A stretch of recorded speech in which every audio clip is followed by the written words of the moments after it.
We have a quorum. I'd like to call the meeting to order. Let's stand for the Pledge of Allegiance and the salute to the New Mexico flag. I pledge allegiance to the flag of the United States of America and to the republic for which it stands, one nation, under God, indivisible, with liberty and justice for all.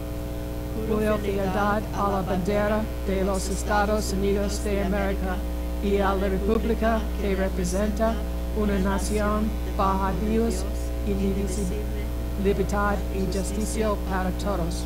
I salute the flag of the state of New Mexico, the Zia symbol of perfect friendship among united cultures. Saludo la bandera de Estado de Nuevo México, el símbolo Zia de amistad perfecta entre culturas unidas. Let's see. I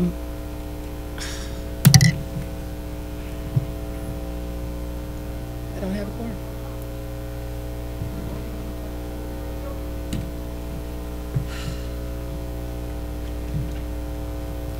Clock's not working in there? Fixing my glasses. Can I have a motion to approve the agenda? Second. Secretary, would you read us into executive session, please?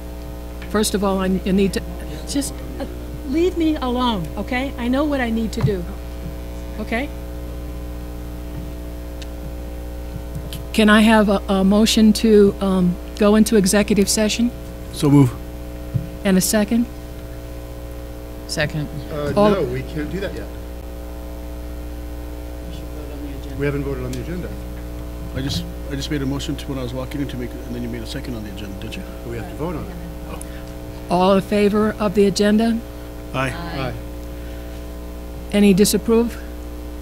Okay, now, Madam President, I move that we reconvene in executive session to discuss the purchase, acquisition, or disposal of real property according to NMSA 1978 10-15-1H8. Second.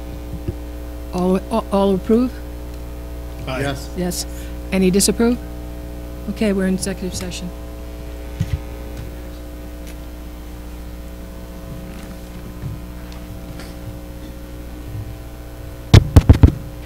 Check, check.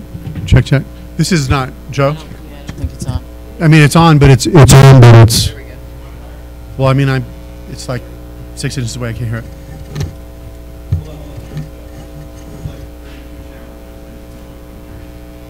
Well, I would imagine Rudy's... They probably all just need to be turned up equally, the mics. Okay. Hold on, let me, could you just, I'm sorry, go ahead. Check, check, check. Louder. Check, check, check. Check, check. Well, it's your feed that's really important. Check, check. I would say a little louder. Check, check. Check, check. That's good. Is that good? Yeah, but it's your feed that's the most important because people, they tell us Over they... there, it's fine. I got the TriCast right here. All right. Yeah, we're good here. She better not fuck with me tonight. I didn't know move. Huh? I don't know. No, no, no. All right, thanks, guys. All right.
Hey,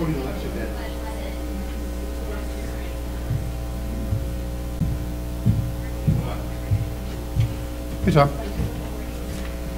How are you? I'm all right. Things well? Yes. Yeah, pretty good. Oh, here's everybody. What you're gonna say to take over Twin funding? Oh, I don't know, they just come to me. Yeah. I'll try that, I'll think of something. All right, I'm sure.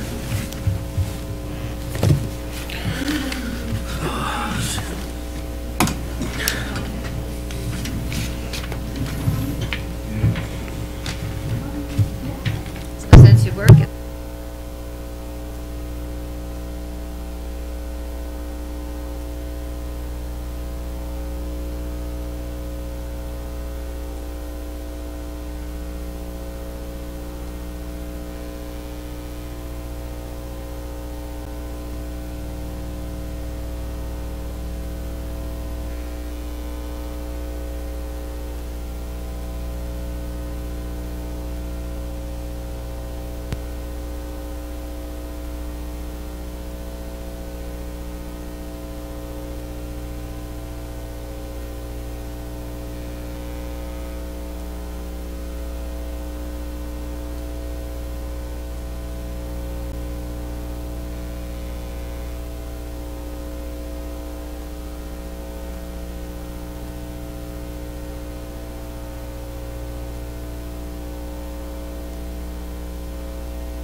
Check, check.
All right, Board Secretary, would you read us back into session, please? Thank you, Madam President. I move that we return from executive session, noting that nothing was discussed other than what is on the agenda, discussion of the purchase, acquisition, or disposal of real property, NMSA 1978-10-15-1H8. Thank you. Moving on to board announcements, Mr. Martinez. Madam President, Superintendent, members of the board, my name is Carlos Martinez, and I am pleased to introduce myself as tonight's translator. If members of the public require translation services, I will be available at the rear of the auditorium. Mis damas presidente, superintendente y miembros de la mesa directiva. Mi nombre es Carlos Martínez y es mi placer en presentarme como traductor para esta noche. Si miembros del público requieren servicios de traducción, estaré disponible al fondo de la sala. Gracias. Thank you. Thank you. Are there any board announcements? Vice President Cashman? I would just like to remind everyone that early voting is happening right now for the SB9 election and for 2 issues on the community college, and you can find information on our webpage. And as a board member, I would recommend that you get out and you vote, and please vote yes. Any other board announcements? Okay, let's move on to superintendent announcements. Good evening. Thank you, Madam President, members of the board, audience. My first announcement this evening is to present the Capitol High School Advanced Orchestra, directed by Zachary McGee. Tonight they'll be performing Spartacus by Brian Bamage.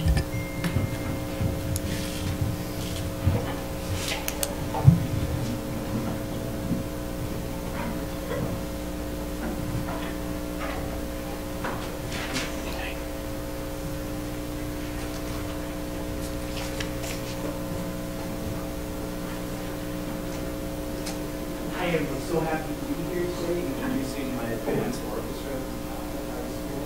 Phenomenal group of kids. This is their first programmatic work. In case you guys have never heard of that, programmatic work is something, a musical piece that is not in the screen display image, something choral, a movie, the original Spartacus movie way back. It's trying to depict an idea that's bigger than abstract feelings like happiness, sadness, or word. It's trying to, represent something that's worth more than 1,000 words, a picture in a short piece of music. This is their first chance working on that, so it's a very interesting process learning how music can have a little bit more meaning than just the notes on the page or how they fit in under the left hand or all that stuff. So I hope you guys enjoy the result. Thank you.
That was pretty wonderful. Thank you.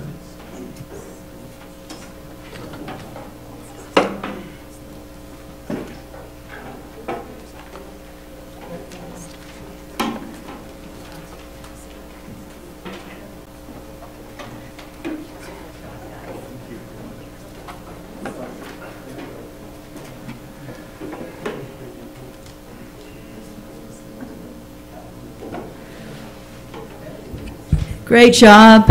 Let's hear it again for the Capitol High Advanced Orchestra and also for the directory, Zachary McGee. Thank you so much. Yes. Next, I'd like to thank our coordinator for our spelling bee, who also is our director of our music program, Leon Devon. Thank you for all that you do for our district. We had our spelling bee was on Friday, January the 19th.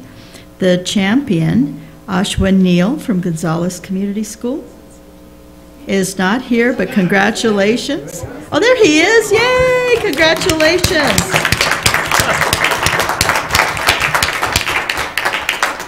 The second runner-up, Akansha Nanda from Carlos Gilbert. Yay. And the first runner-up was from Turquoise Trail.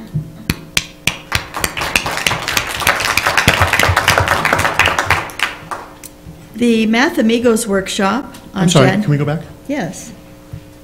Where's Jeff? Because usually we take a picture and stuff. I mean, Well, he was not here, and so I know that we weren't even sure if people were coming, but we can take a picture. Can you take a photo? And then we can post it. Yeah, let's do that. we want a picture of you With the guys. winners, yes, let's Yeah. do that.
All right, instead of that program, Are You Smarter Than a Third Grader? I feel like I'm much taller than a fifth grader. Yeah, these guys were amazing. We were able to attend the first part of the bee, and the tension is something else. It really is.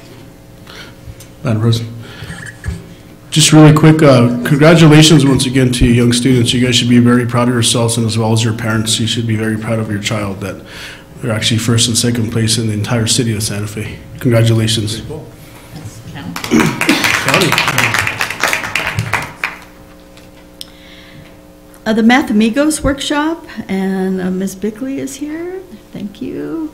On January 27th from 8:30 to 2 p.m. at the Higher Education Center will be a math workshop. Our master teachers are facilitating.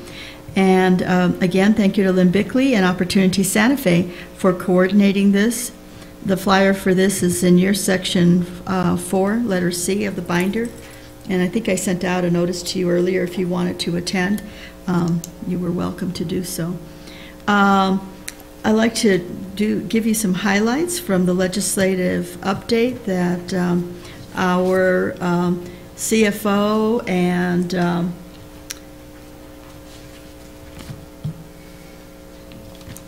Chief, I forget the title now. Look, it's our legislative liaison, but there's a better term for it, and right now it's escaping me. But Carl Grindler worked on this, so he also can answer some questions. I'm just going to give you some highlights, but giving you a copy if you would like it thus far. The governor is considering supporting up to $100 million in additional new revenue. Right now, it's looking. We keep hearing different amounts for potential raises.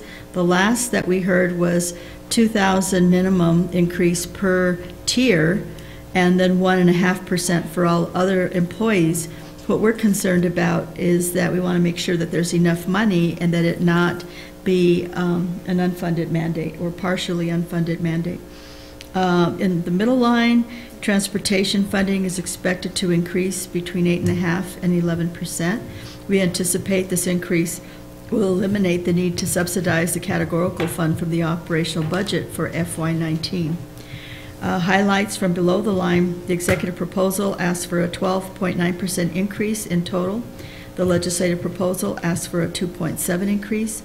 Both proposals significantly increase K-3 plus and pre-K funding from 3.4% to 27.4%. and 30.1% to 38.1% respectively.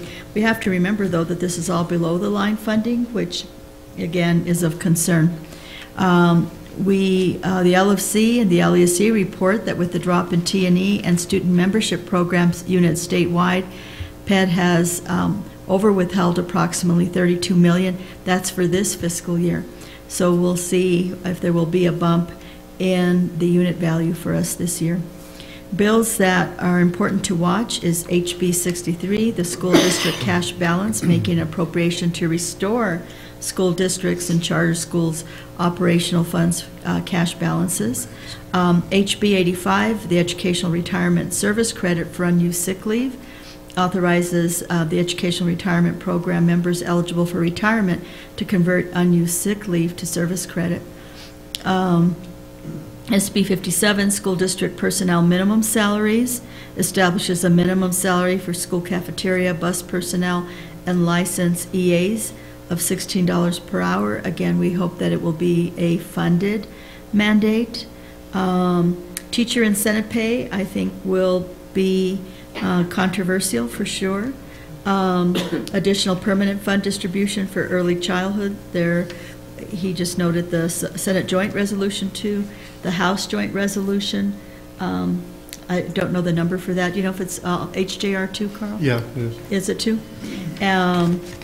And of course, special capital outlay, the district requests discussed with the board have been submitted, and either Carl or I can stand for any questions that you may have on that announcement.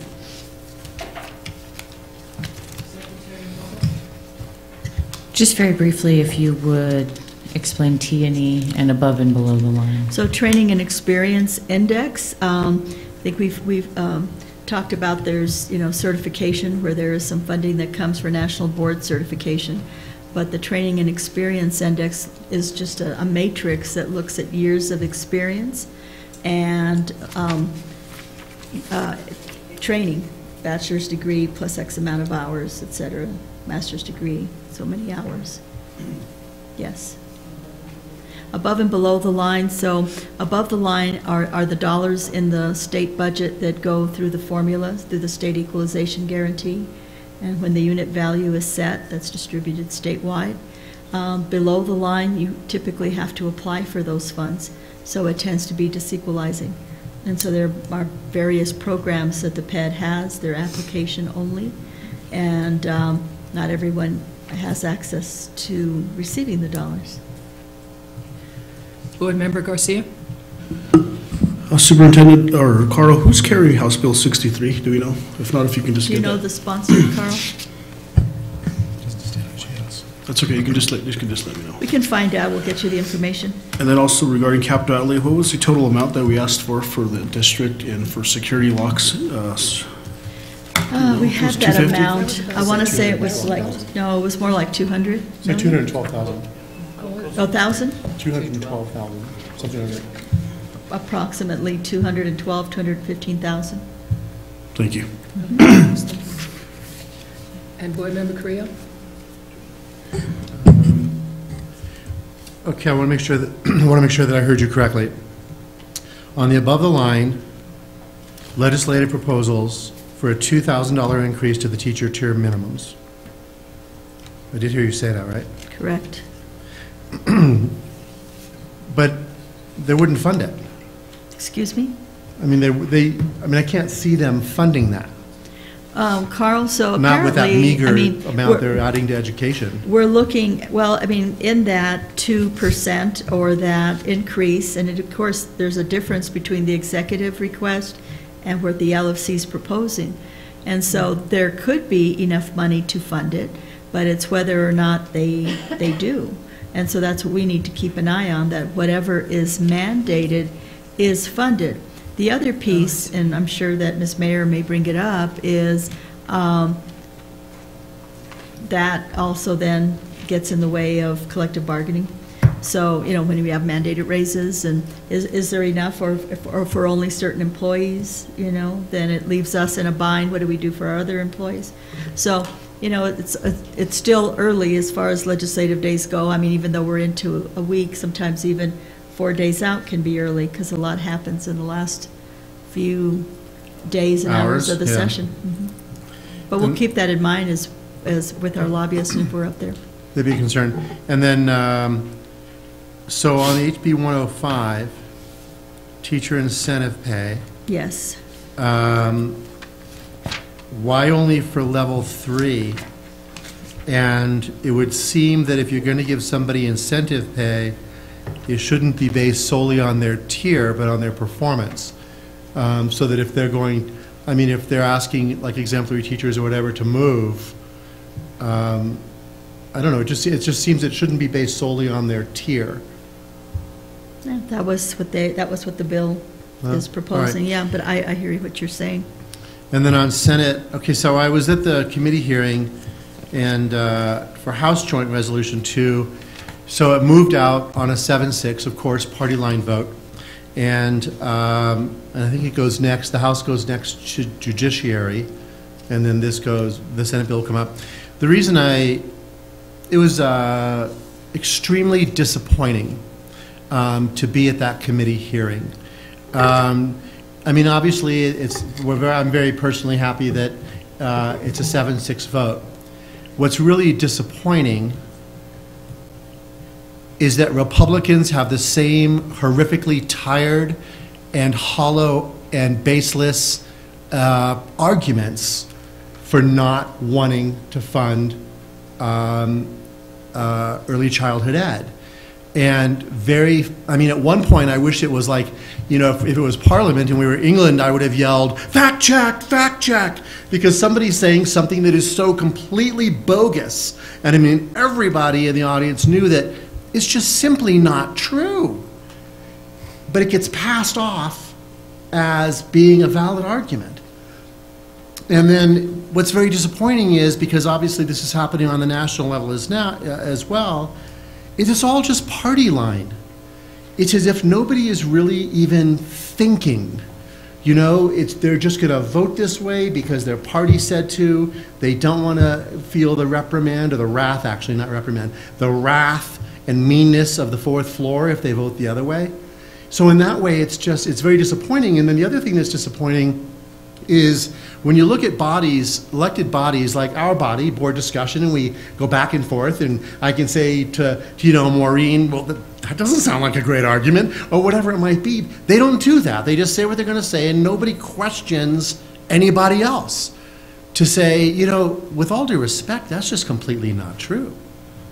So it's really disappointing sometimes to be in the throes, or to be certainly of the roundhouse, in the throes of government in there. It passed, and that's great. We go on to judiciary next. Hopefully it'll go out of judiciary my hope is that in Senate Finance, that's usually where good funding ideas for public education go to die. And hopefully that won't happen this year.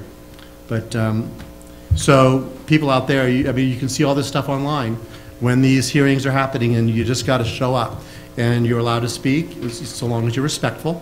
And in this particular case, Stephanie Richards Garcia ran a really tight, wonderful meeting. But it was just disappointing that way. The lack of dialogue and fact check, if you will. Thank you for attending the hearing, too. We appreciate that. I was pleased that the New Mexican and the Albuquerque Journal-North both gave SB 9 election and endorsement, positive endorsement. And lastly, the Santa Fe Children's Mobile Planetarium and Santa Fe Public School Partnership, I met with them recently, and they were able to acquire through a grant, the Santa Fe Children's Museum, a mobile planetarium that will go to our schools, which is super exciting. Their program includes a 1-hour bilingual presentation. Sherry Kaufman, our district science and math coordinator, is currently working with the museum to schedule our schools for these visits. And we're just thrilled about that partnership. And that concludes my announcements. That moves us to public forum. I had one more announcement, hot off the press, that came late, and that is out-of-state travel for Santa Fe High School, Durango, Colorado, for a music competition, or not exactly. Honors band. Oh, was it honors band? Yeah. Thank you. That came late. Sorry.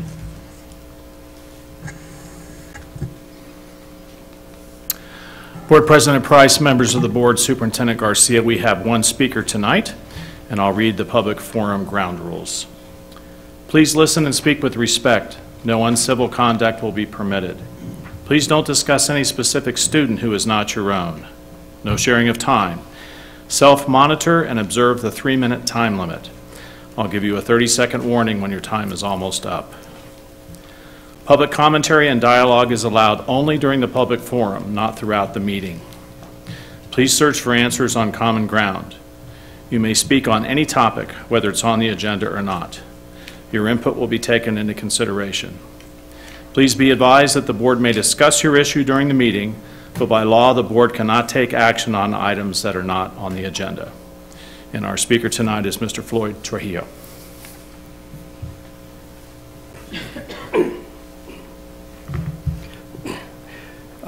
President Price, members of the board, Superintendent Garcia, my name is Floyd J. Trujillo. I am the president of the Turquoise Trail Charter School Governance Council. I've sent several requests to be placed on tonight's agenda. However, I have had no responses to those requests. So I am again requesting that I be placed on the next board meeting agenda so that I may discuss the action taken related to the TTCS lease. I would like to know the board's reasoning and rationale for taking this action, as I believe that it can only be due to a misunderstanding of the facts. The lease was implemented in 2009 as a result of a legislative change which allowed charter schools to receive an allocation which could then be paid to the district. Approximately $320,000 a year is what it's been. There was never any intention that the lease would serve to determine whether or not TTCS would remain in the facilities, which is obvious as the lease was not created until TTCS had already been serving students in the facility as a conversion charter school for more than 15 years. There's no lease requirement for that, and there never was. TTCS has been serving the Southside Santa Fe community of Turquoise Trail for more than 25 years, and we are proud to continue providing a quality educational experience to Santa Fe's students. Thank you. I look forward to discussing this further with the board, and with that, I'm happy to stand for any questions that the board may have. We don't do that for public forum. I'm not answering questions. I'm just letting him know that we don't discuss public forum items that people bring up with the people. I mean, frequently something might come up later in board discussion, but we don't do the back and forth during the meeting. Yeah. We're not being rude. President Price, members of the board, thank you very much. Thank you. Next is union update. Grace Mayer.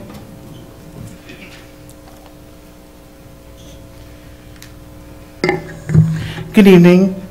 I'm Grace Mayer, NEA Santa Fe president and art teacher at Milagro Middle School. There's a couple of events I'd like to notify the board and our members about that are listening. On February 3rd, which is a Saturday, the New Mexico House and Senate Education Committees will hold an open joint hearing so that they can listen to educators. The formal hearing time is 10 to 1 p.m., but if you'd like to come early to sign up, we're also having, that would probably be a good idea to come a little bit earlier, and we'll know what the schedule is, because tentatively that's the schedule, but they might be pulled for legislative business if that's taking place, so they might have to go into the chambers or something like that. NEA New Mexico members are invited to join us at 9 o'clock at the Rotunda for a press conference by our leaders, legislative guests, and our special guest, George Sheridan, who's the NEA National Executive Committee. So we're hoping to get as many people, families, and friends of educators to come and speak as well. All of our educators need to be, I think, represented there. Our educational assistants, our counselors, our nurses, anyone who's funded through that SCG really needs to show up and talk to the committee members about what a public school does, and also certainly talk to the committee members about their experiences with student opportunities, which are lost pretty much on a daily basis in schools because classrooms and schools lack the resources to meet all of our students' needs. This year, the budget proposals for both by the Democratic legislature and Republican governor, they propose are essentially flat budgets. There is a discussion about a 1.9 and a 2.7 suggested salary increases, which are small and won't really cover increased costs to insurance and other issues, increases that we might find. And in our district, that's particularly troublesome because our Santa Fe Public Schools and NEA Santa Fe has worked in the last few years to make sure that our members were held harmless for their health increases. So we may not have the resources to do that this year. If we get a raise, that raise might be eaten up by the increase in health cost coverage for many of our employees, which would be unfortunate. There is some confusion, I think, about how this I've heard two different things about the increases across the board and then the base salary increases, which would be the minimums coming in. And when they did that over the last few years, it really only impacted people coming in, literally first and second year, because we had already had salaries that were over that. That's a problem for us because that means most of our educators who are in Tier 2 and Tier 3 that are at least 3 years in won't see an increase if that's all that is applied, into the base. And then again, we have to make sure that every cell is hit, so that means every person within the district. The other problem with across the board salary increases is that it doesn't allow us to negotiate for different groups of educators or employees. And so it means that, like for instance, over the last few years, we have given 3% raises to just one group of people, our secretaries. We also gave increases to our transportation employees in a different way. If they'd say across the board, that means that, the lower people on the salary tables, the lower paid individuals will be hit sort of more by that increase in health insurance and other costs too. That won't even offset. So this has always been an issue for us. It used to be about maybe 10 years ago, there used to be an average, it was called for an average, so that collective bargaining could actually happen within a district, and you could select groups of people and sort of move people along tables differently.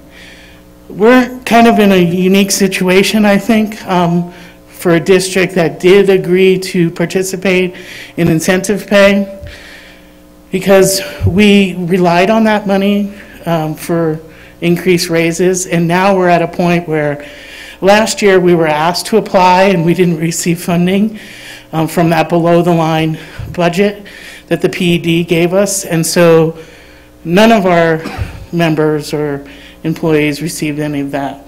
And as a result of relying on that money, we are a district that in the surrounding districts are on average about $1,200 more in Tier 2 than we are. So that means that Pewaukee and Albuquerque Public Schools is paying more for people at like our level 6-year step or 12-year step and level 2 and 3. And so we really need to get money to the people who've been here the longest.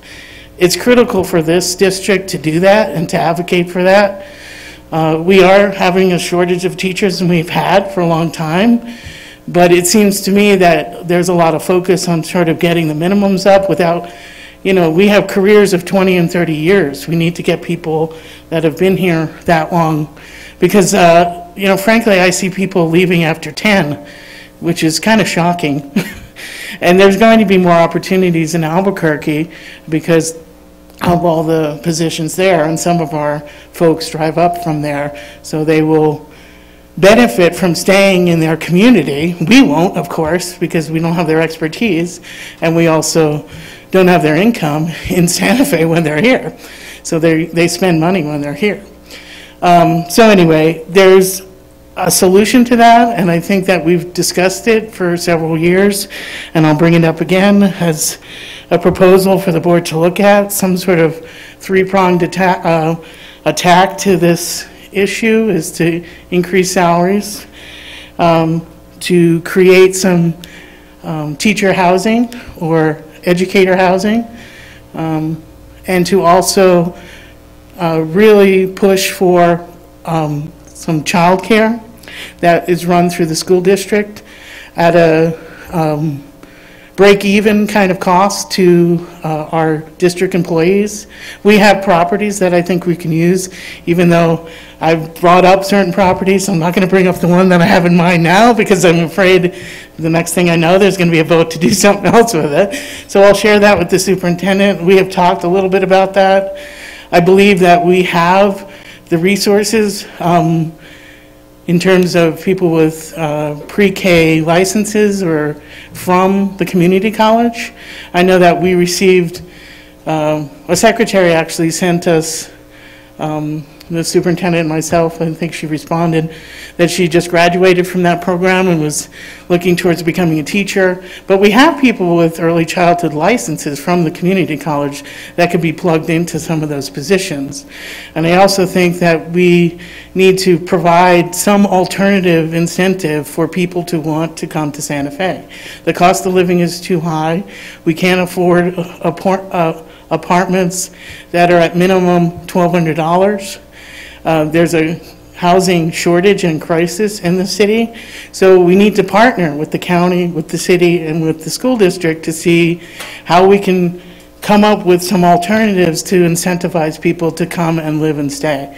Because a young person who's recently married, may want to come with their spouse, they think twice about staying when they're considering children or buying a house, because the minimum cost for a house is $350,000, and we all know that's even, I mean, the place I rent is across the street from places that go for $700,000 and $900,000, and that's around the rail yard area. But, you know, I haven't seen a house for $350,000 anywhere, but that's supposedly what the average house cost is. So I'm sort of, again, appealing to you to think about early childhood center that we can build, that the employees would have the first kind of lottery to enter their kids in some way. Maybe we can build on that program. And then also some other kind of teacher housing.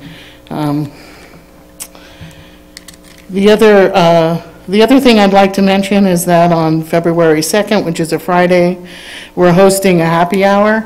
That's an event to meet our NEA Santa Fe endorsed mayoral candidate, who happens to be our board member, and we invite you all to attend. It's from 4:30 to 7. We have silent auction items and various other things, so we welcome all of you and hope to see you there. Thanks. Will this be at your headquarters? Yes, on BOTEF.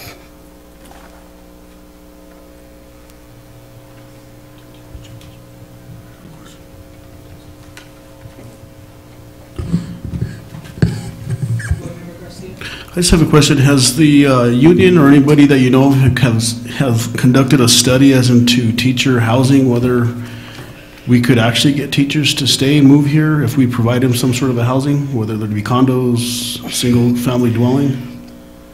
There's many cities that have housing for their nurses, their police officers, and for their teachers. And so we can model things after some of those cities. There is, I can look into it a little more for you directly to see if it's teachers. Most of it's called professional housing, so it's, you know, open for other professions. But I'll get back to you on that.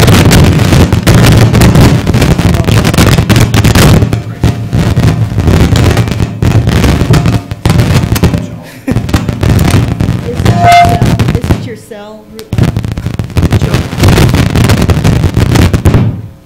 I think it was his cell. Okay. Okay.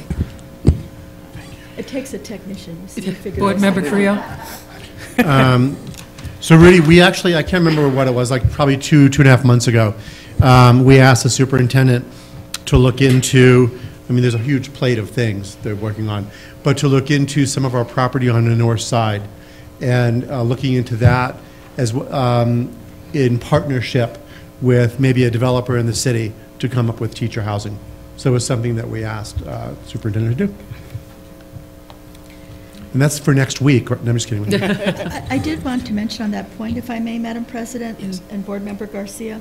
In my first tour of duty in the Santa Fe Public Schools, I know that we try to work with the legislature to put in a factor for high-cost cities. I mean, the cost of living here is exorbitant.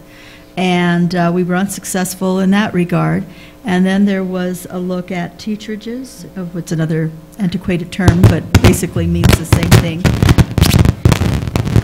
think it's myself.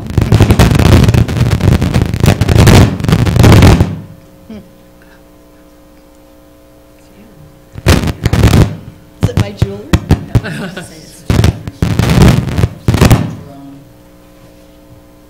Sort of like voodoo technology, you know, it's like if I move this off, maybe it'll be better. But you know, we've talked about that. I've also wondered, something that I want to explore with staff, and something I think maybe Secretary Noble and I talked about as we played around with some of these ideas. But as we look at, you know, growing our own teachers or a career pathway around education, could there, you know, and I know we do it to some degree where we have on-site childcare as part of the GRADS program, but those kinds of programs exist in other school districts where the kids get the experience as child development aides or as going into teaching as part of their career pathway, and those programs are then open for free on a lottery to educators or employees. And so, there's different ways of looking at this, what could we do? It's not something we're going to figure out in a year to implement, but I think it's something that's very worthwhile moving towards and setting a foundation, because it is so expensive for our teachers to live here and our employees. I remember when we asked for cost of living for living and teaching in Santa Fe, and a number of the legislators said, well, you live in Santa Fe, you can go to the opera, as if we could afford to go to the opera on our salaries. Yeah, there's, I had a few conversations with a few legislators this last week, and mentioned some of these to our Santa Fe legislators who are all kind of in charge. And I said, I'm really here to give you a reality check that our district really needs your support in trying to figure these things out in the city of Santa Fe, because otherwise we have a retiring workforce, which you all know, and we need to encourage people that are here to remain. And there's some people that after we were looking forward a few years ago when we have the sick leave for maternity leave and implemented that. But, many of our employees who took advantage of that, are saying after their second child that it's not worth it to go back to work, because they're literally still in a deficit with their paychecks being for the amount of the child care necessary. And unless they have family here, which a lot of families are supporting working people by taking care of their children before the age of 4, then they can't stay, because then they end up going back to where they came from, where they have some family that might want to provide that for them. So it's a real struggle, and it's a real it's putting us at a huge disadvantage, because, we're a great city and a wonderful state, but if you can't afford to make it, you're going to move on. And so we need to think about, those of us who came 20 and 30 years ago, it was a different environment. It wasn't all exorbitant costs for places. You could find somebody's casita and whatever, and now they're Airbnbs and all these other things that, people only want to rent out short term. Board Member Garcia? Really quick, would be interesting, is maybe somehow I'd be willing to go with you. I don't know if I'm allowed to or not, but go talk to the city and the county, because whenever a subdivision is constructed, so much of those lots, I think it's 12 or 13% have to be dedicated for affordable housing. And if there's somehow some way we can get, depending on what the amount or the annual salary of a teacher is, towards 20% at the city. So if you have a 100-lot subdivision, 20 of those homes actually need to be affordable. But if we can somehow get... And many of our teachers have taken advantage of HomeWise and other services and gotten into some of those homes. However, if you have any student loan debt, that's a hard thing to manage. And also, because you're kind of someone who, your salary never is increased enough for you to be accepted as part of those loans. And I know, because I've tried. So it depends on, whether or not you are coming into the profession with debt, and most of us are for the degrees, especially anybody who has an advanced degree. And, I also think that even within that, those homes are kind of, they're paying $1,200, $1,500 a month mortgage, which is, for a 2-bedroom house, I guess that's not so bad. But when you're making only, $34,000, or on average $42,000 is what our average teacher salaries is, which is less than the state's average. Thank you. Moving on, we've come to the consent agenda. Actually, yes. to the consent part of the agenda. Can I have a motion, please? Board President, I make a motion to approve the item 7A through E consent agenda. Seconded. Any discussion? All in favor signify by saying aye. Aye. Any opposed? It passes. Do we have any board update and follow-up? Moving on, we have the superintendent update and follow-up. So I have an immediate, Hold on a second. Yes. Sorry, I'm Vice President Cashman. Yeah, and I'm sorry, but for board update, I know, could you, at a future meeting, not tonight, but just let us know when we are going to start verifying addresses at Amy Beale's school, and how many kids we are denying to attend that are in the zone and are moving to Pinon. If you could just keep us updated on that as a board, I'd appreciate that. I will. And I I do have an answer for you. We do have 6 children who have moved in since you passed that policy, who are on to Pinon. They are on a waiting list. They have priority if there is vacancy in that grade, so like next year for 4th grade. But, I mean, that gives you a sense of how quickly people are moving into the community. You wouldn't think that in February or January you'd have 6 children move in, but we've had 6 since you all took action. And we've been researching. We have a multi-pronged approach about how we're moving forward in terms of verifying addresses and a whole number of things. And we'd be happy to make a presentation on that.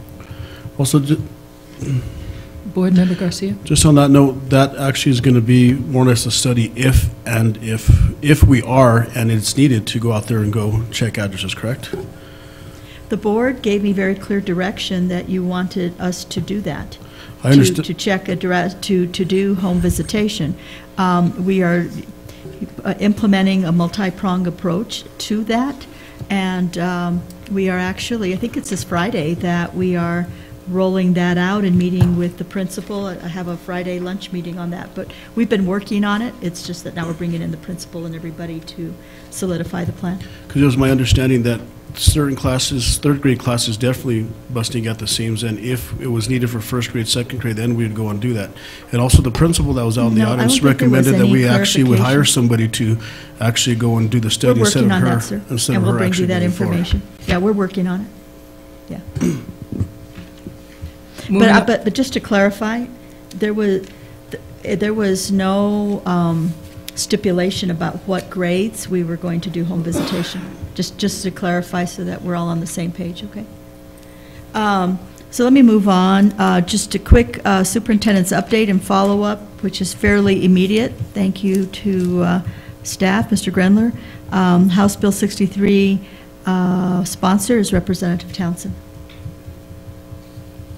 Also, I forgot to mention in my announcement that this Sunday I will be speaking to the League of Women Voters statewide on legislative priorities, so I'll have an opportunity to highlight some of the things that have been important to our board.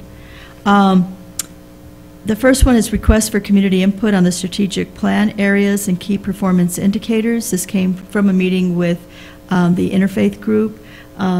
So I just wanted to let you know that, one option that has been brought up is perhaps to have a second public forum like we did at another meeting. Board Member Carrillo has his hand up. Board Member Carrillo?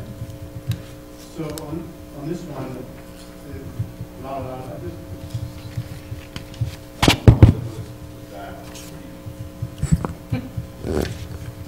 check, check. Okay. So on this one, my feeling was that we shouldn't have another community forum. We've had, what, 5? 5? Oh, more than, yeah, we have had. That's enough. Mm-hmm. So,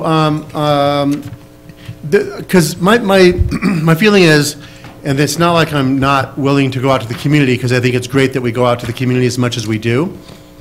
It's also a tremendous expense in time and money to go out to the community, and very frequently, 4 or 5 people show up. And I've attended meetings certainly before where no one has shown up, not one.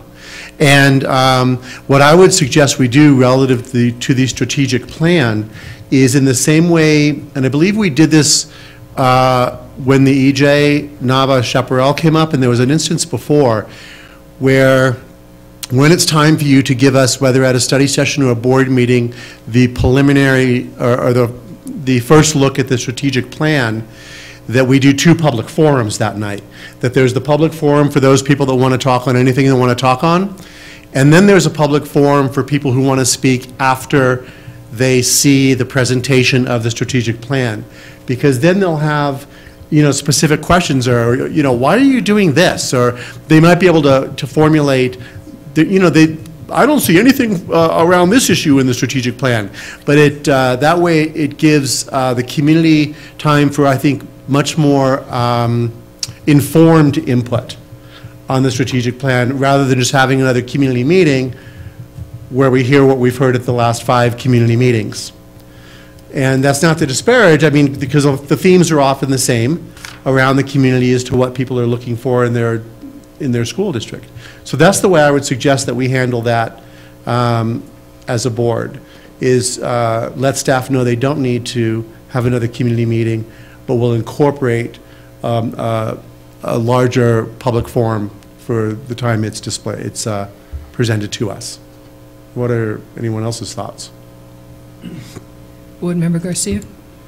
I would agree with Mr. Cardio, because there has been some strategic plan meetings out there that very few actually do attend, and it is a lot of work for staff. But if certainly there's an organization out there that would like to submit us their concerns on any of the existing strategic plans that we've had, or any opportunities to speak on what you would like for us to look at or definitely take consideration, you're always welcome to submit that to all of our board members, and we can definitely get the superintendent or any staff to work on that.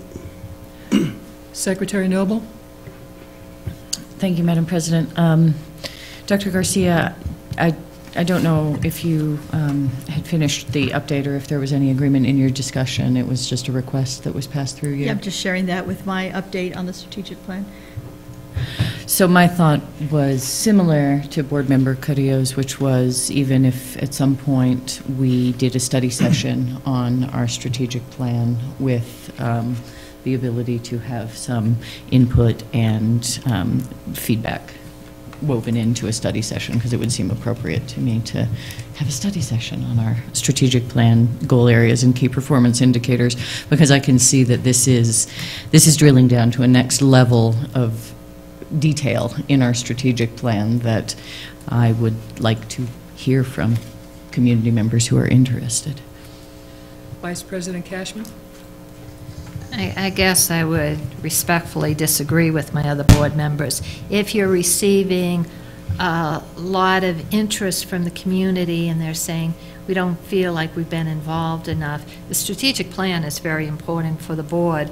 And I don't know what you're getting from the community, but if you're feeling like it would be beneficial to us to go one more time to the community, then I think we should do that. But I'd leave it in your hands. But I think if we've got people that are saying, I think I need more input, then I'd like to hear what they have to say. If it's something that we can do without a big meeting, that would be great. And if it's just a conversation that you have, with a grouping of the community, I don't know what you're receiving. But I do think the strategic plan is a long-term vision for us, and so we want to make sure we've clearly heard what our community wants. Board Member Carrillo? Well, I respectfully agree. No, but I would say the middle part of what you said relative to something small to do would be the thing that Kate and I were talking about, because I'm hearing you say, and we've been here almost as long as one another, right? And I remember when we were discussing the ETN for the very first time, the Education Technology Note, and the very first time around, we weren't allowed to take it to take it out. We had to decide as a board, and it was very controversial. And I remember we probably discussed it well over 6 months. Mr. Grunler, what would you say? The ETN and the process and the polling, and it took like 6 to 8 months at least.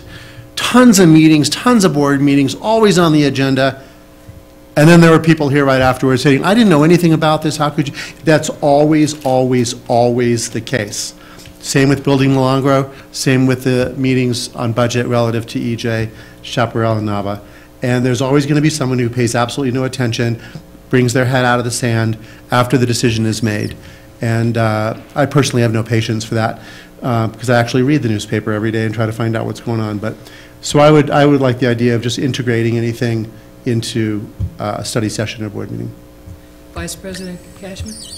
I guess I would say I would like to leave it up to the superintendent if she has found that she has different organizations that are asking about it and wanting input, that you go ahead and have those meetings. But if you think you're receiving from the wider community, then I think we do need to have a bigger forum. So I would just say that for the my personal opinion is for the superintendent to use her discretion based on what she's receiving, decide whether it's something bigger or just something smaller, a cup of coffee and a group of people meeting together. So. Thank you.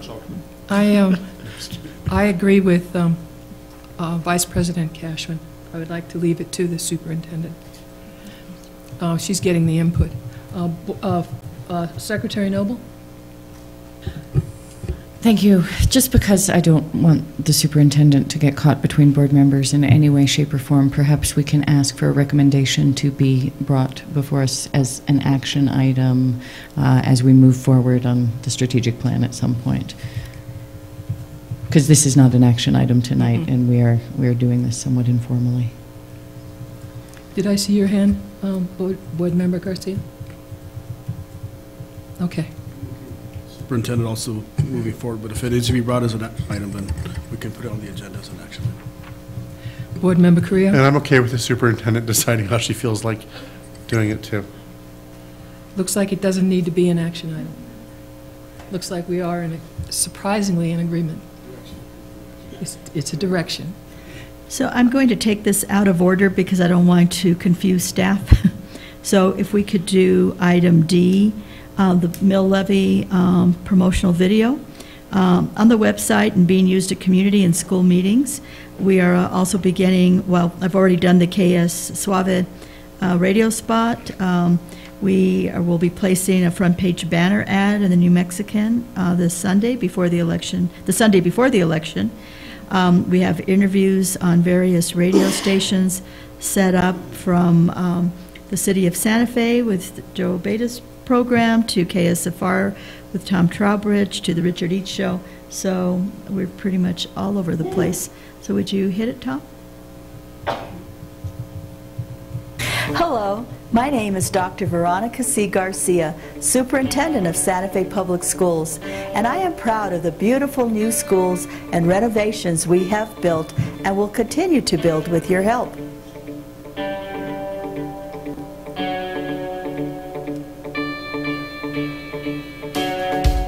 But once we build our schools, we need to take care of them.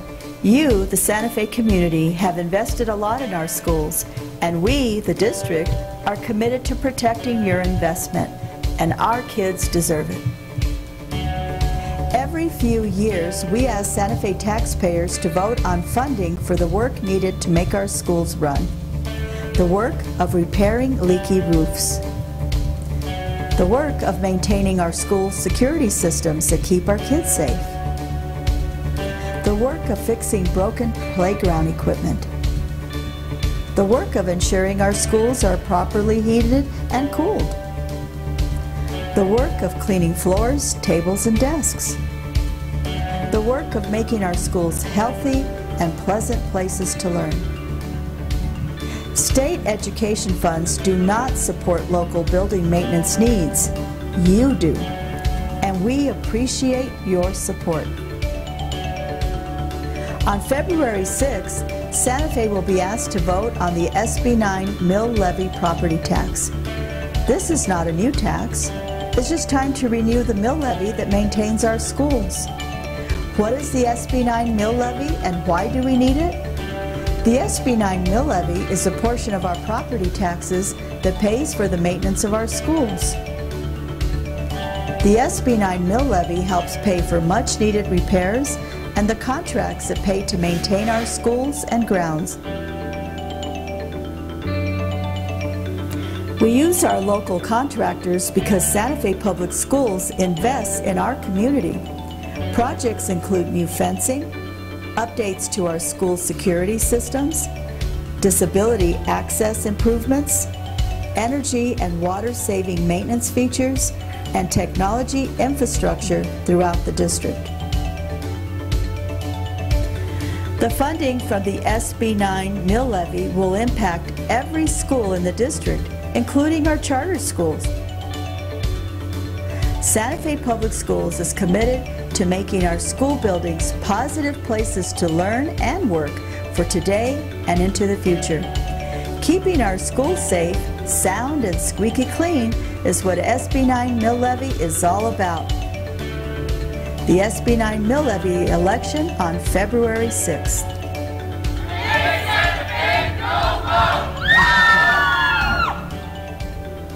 This was also done in Spanish as well, so we have a Spanish version of that as well as the materials. So I'm going to go back to item B, if you can put that. Let me first Oh, I'm say, sorry. thank you very much. I think that's very well done. Well, I want to thank Christy and her staff. I just read, so it makes it pretty easy. But thank you, Christy, for all your and your staff's team on that. And I want to remind the public that early voting is going on now. Early voting is going on now, yes. Really easy. Okay. Vice President Cashman. Are we, and I asked this question, so in case we're not, it's okay, but are we planning to do robocalls out to the community? And the reason I ask that is already Santa Fe Community College has been sending out robocalls. So if we do that also, it might be a little bit too much for our voters, so I'm just asking. We're only going to do it one time, and the reason that we're going to do it is there was an error in the school calendars, you know, the printed calendar. It had an incorrect date. Do you remember, Christy? Was it February 1st? It had the wrong date. And so we will do one robocall just to clarify that it is February 6th and early voting, but we do not intend to saturate with robocalls. Did I see And your we'll hand? have it on the marquees with the date so everyone is aware, and that early voting starts now. So pretty soon, I think in the plan, right, Christy, all the marquees will go up. Board Member Garcia. Dr. Garcia, did you talk about meeting with the League of Women Voters? So I am meeting with the statewide. I was invited to speak to them on legislative priorities. I'll be talking statewide, but I will also be able to push many of the agenda items that are important to us as a board as well. That's this Sunday. The local chapter of the League of Women Voters has always seemed Now, like I they've did always speak supported to the them, schools yeah, for and different they're on board. elections. They're one of our partners. They were invited to all of our events. We just received an endorsement from the Santa Fe Chamber of Commerce as well. As a matter of fact, this morning, right, Carl? And so we're very pleased to see all of the organizations. We just did we did 2 more interviews, one yesterday, one today, one with the Santa Fe Reporter, and then again today with the New Mexican. So if there aren't any other questions, I'd like to go to item B, the attributes of the graduate, please, Tom. And so if you recall from the retreat, you broke into 2 groups. You had 2 versions of this. We worked on, again, we did a modified Delphi process and looked at the combined ones that were the same, tried to find language from both to unite them, and then if there was an outlier on each one that wasn't on both, we attempted to include it. And so this was our best effort to capture it.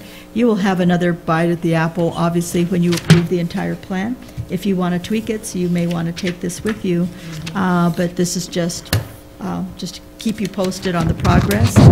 Cabinet continues to work on, right now, the goal, the pillars, rather, and the key performance indicators. And then I just want to follow up that, Board Member Correa. So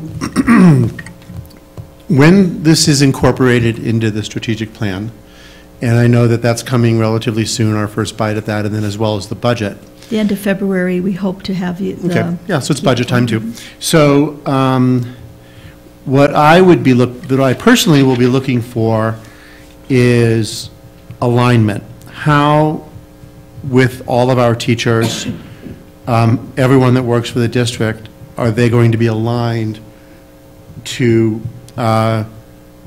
this, to working toward these attributes of a graduate?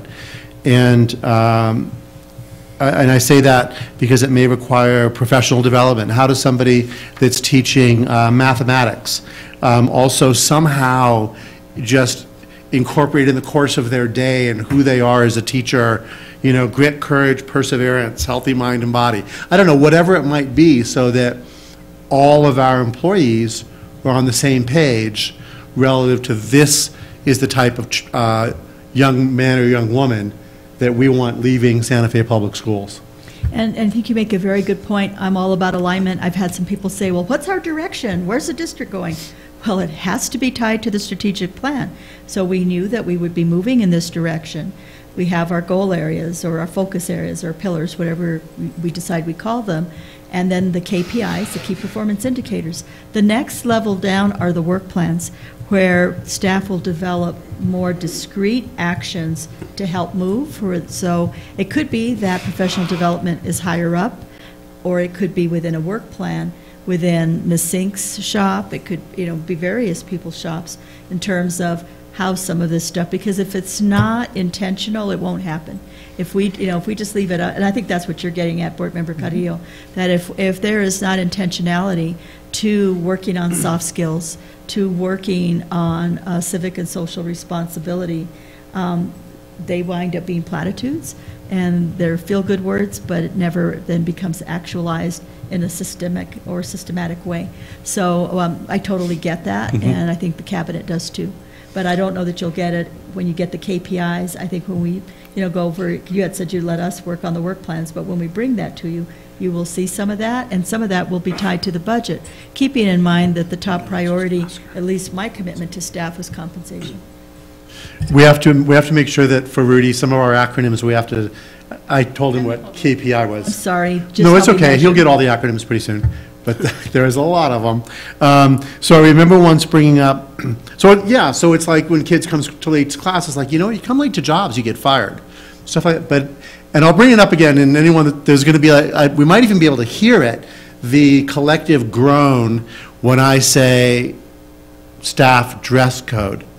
But the idea of modeling, and I'm not saying that everyone's got to wear a tie and a sport coat, but the idea of modeling professionalism as professionals by how we come to work every day. It's stuff like that. Vice President Cashman? And just to piggyback on what Board Member Carrillo said, on the attributes of a graduate under academically proficient, I hope that you remember back in June when the board had a board retreat. I know that Board Member Garcia was not there, but one of the things I think the board said is we're concerned at focusing on that first grade because third grade is too late for most of our kids to be, and so we probably want to see where we're going as far as, you know, whether there's smaller class sizes or whatever, so our kids are leaving first grade ready to move on and to have those building blocks. Yeah, it just dawned on me of a hole in our process. I think we can go back and pull it back. Is that, and the staff wasn't there, I was there, and I shared it with you, but remember that we met, and there was several things that came out of that from Karpoff's work, about, and I forgot, you even labeled it, you even branded it, it was like Read by First, or Santa Fe Reads, or First Grade Reads, but there was this whole initiative of ensuring that we had an all-out, full-court press on reading by first grade. And there were like 2 more. I'm going to pull those notes and see how that also could fit and work into the work plan, because I'm glad you brought that up. I totally forgot that we had met in June, and you had started it wasn't around the strategic plan, but I mean, you were talking about what you were important initiatives for you, and what I hope and what I hear you doing and what I'm trying to work towards with cabinet and then the directors, the principals, you know, our faculty and staff is that there's alignment, right? That, you know, we could have a flavor of the month, but unless it fits with the goal area and is really pushing that goal forward, it does not become a priority. And there were some really good ideas that came out of that meeting in June. So I do have the Karpoff notes, and I will go through and pull those, and I'll forward them to you if you'd like to just revisit them. But the first reading by first grade was a big initiative, and as I recall, you guys even branded it. Yeah. Board Member Garcia. Just really quick on that note, I also think it's very important for kindergartens, first graders. I was on the plane about 3 or 4 weeks ago, and I was listening to this lady. She had a contract in Dubai, and she was talking about recycling. Her contract was for recycling, teaching kids in Dubai how to recycle, and she said they are so far ahead in the Western Hemisphere, as in do kids that are 3 years old, 4 years old, know anything about recycling, how to recycle, what to do, what a blue trash can, what a green one is. But I think the earliest we can get a kid to hook them in, better. The other piece that, you know, is on my whiteboard that's been there for a while fits in with this. I was looking at Ms. Randall over there, but you passed that whole sustainability resolution that has to be integrated into that as well. So again, as we look at alignment, I think that also becomes important, and it's on my whiteboard to talk to Ms. Wagner on that. But I think it should be incorporated also into the strategic plan so that we don't have, you know, individual plans that are hanging out there, but rather this district-wide alignment, and that we can clearly see really what's on our plate in terms of prioritization. So thank you for your input and jogging my memory. I'd totally forgotten about that June meeting. One more thing on my update, and that's DeVargas Field, based on what was brought up, and an explanation on why the field was removed is on the website homepage, and also Milagros page, as well as Leo's video and FAQ is also on there. So we have all of that set. So, yes, Board Member Garcia. You just look at the, I saw the update by, Project Manager Leo. If you could just look at it, because it seems like it's kind of hard to hear, but just when you have a chance, Joe, if you could look at it. I will tell staff to follow up on that. Thank you. That concludes my report.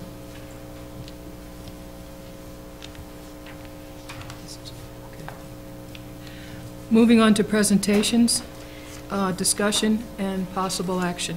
Thank you, Madam President, members of the board, Dr. Ryan.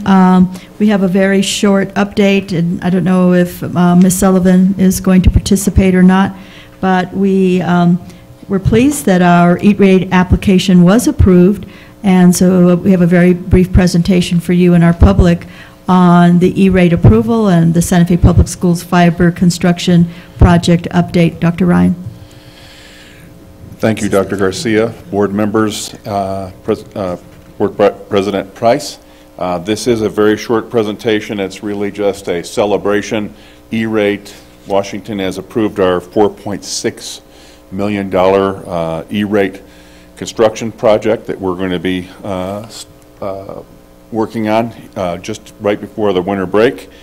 Currently, Conterra, the contractor that we selected, is working with Santa Fe, the city of Santa Fe. They're doing an archaeological review and making sure that we're not hitting any sites. We've got engineering drawings of phase 1 going in, and we expect to have 14 sites completed by June in this summer. So we're moving forward aggressively with the plan.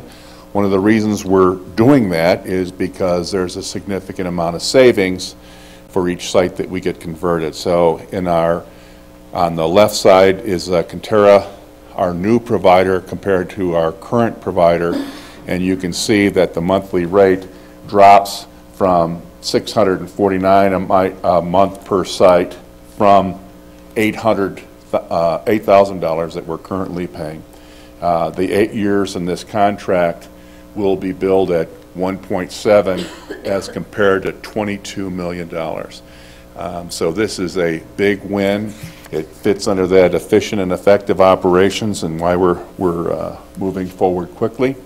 We're not only reducing the price, but this dot represents our current bandwidth capability and this dot represents 10 times more bandwidth that we'll be getting for a significantly less cost per the district per month.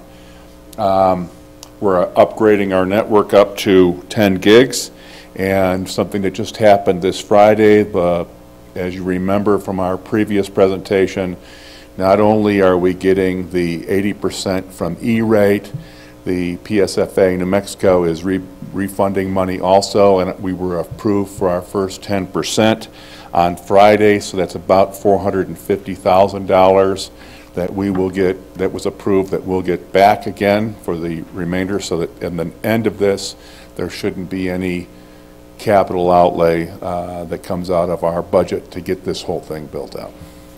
Any questions? Thank you, Madam President. Dr. Ryan, congratulations on the E-rate award. That's fantastic. And is it still correct that we anticipate Conterra will be adding fiber on these pathways that is not just to serve the Santa Fe Public Schools? In other words, that Conterra will be putting in additional fiber? Is that correct? It's the expectation that they will be laying additional fiber that they'll be able to market. Wonderful. And just for the thousands watching, this is a really important broadband project in the city of Santa Fe, and will add a lot of fiber infrastructure that will greatly benefit the community, and it's really exciting that the Santa Fe Public Schools is leading on this. Board Member Garcia? Doctor, yes, congratulations. Very, very well done. So the fiber that Conterra is actually going to own, are they going to sublease that to additional providers, or will the counties, will the schools actually own that fiber?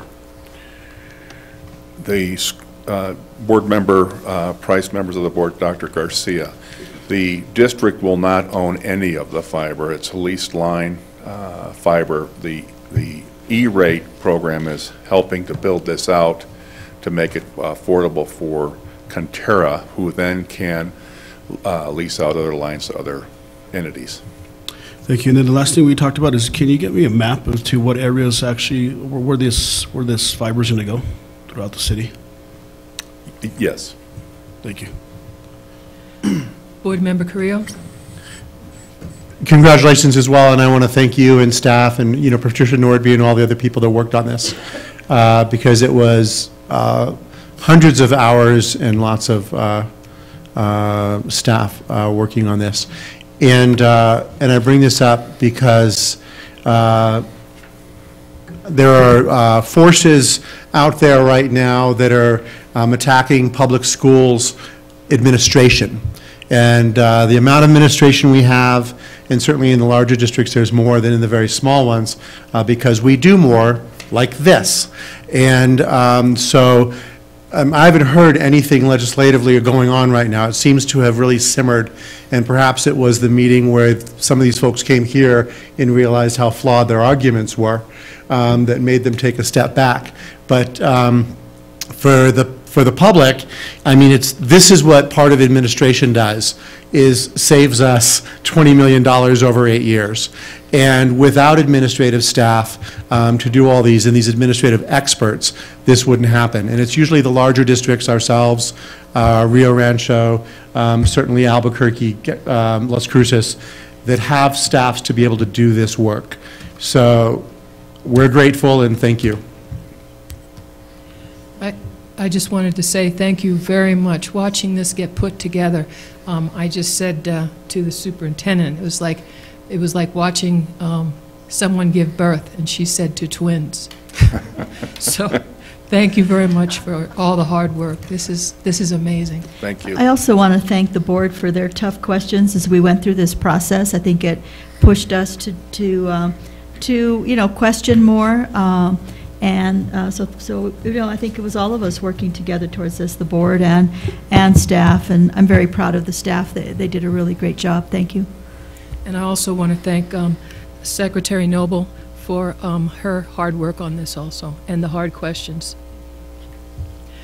Okay, moving on agenda. We have action items, the second reading and approval of the amended tobacco policy, 329. Before you make a motion, I guess you need to make a motion and discuss, but before you vote, I do want to give some updates to the board, and then Ms. Sullivan, if you'll take the podium, please. Board Member Carrillo. Motion to approve. Second. So before you discuss or vote, a little more information since the first read.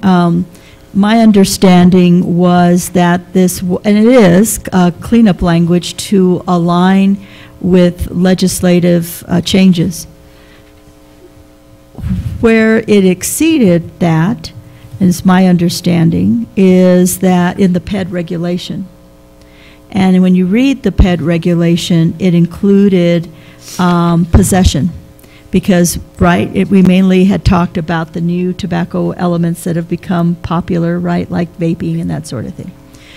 So then the question came up, did possession include staff?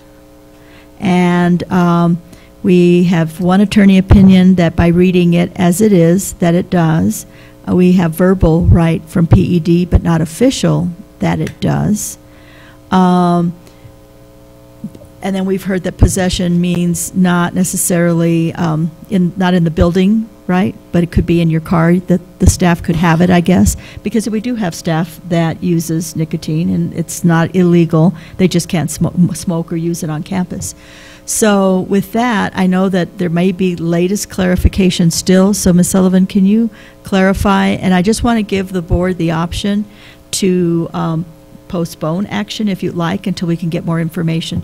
But if you would go ahead, please. President Price, members of the board, Superintendent Garcia, before you are two possible policy amendments, one regarding students, which updates the definition of the vehicle for delivering liquid nicotine and cleans up some of the language around liquid nicotine. And then there's another proposed policy amendment that has to do with the community.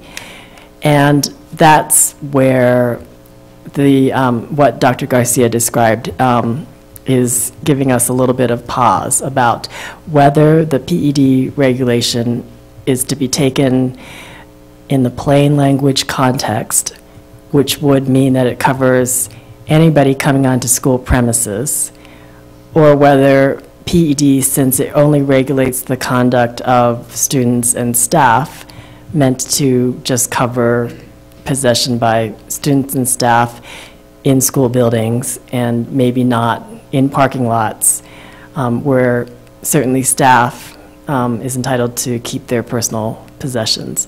So I think that with regard to the community tobacco possession policy, you may want to consider postponing action on that. That's the B. I think this was can we just clarify, Ms. A is the Sullivan? student, I sorry. think that both of them refer to both. I mean, okay. do they not? I don't have a copy of the student one, but when I read it earlier this week, 329 is in the student section of board policy, Yeah. and it wouldn't cover possession by adults. It would be the 601, which is the community series of the board policies, that would cover possession by adults. So we could vote on 329. My recommendation is just hold on both of them. I'm not Okay. comfortable with right. what we're getting from PED on this. I think there are, the language is very confusing in the regulation. And because then it refers to, well, students on activity trips. And so my recommendation to staff, to the board, is that we postpone action on these. Let's see, Board Member Carrillo, you made the motion, correct? Yeah. Would you mind if we table these two? No, I want to keep talking about them, and then if we could talk about maybe doing that. I don't mean at this very moment. I just Yeah, would okay. like us to consider tabling them. Yeah, sure. That can be considered as part of the discussion as well. So keep talking. Well, You said you wanted to talk. I know, so, one, Why wasn't this done brought up during the agenda? And possibly even board review. I don't know if you knew by board review. Didn't know at board review. And then, I mean, I'm fine tabling this. I mean, you know, I made the motion as a matter of fact because typically, well, first off, this came with a recommendation of approval. And second off, so many of these, so often, all we're doing is basically updating, and this is what the first reading was, updating a regulation that we have to update. So, you know, why stay here all night and talk about it? I mean, I can see totally back doing 329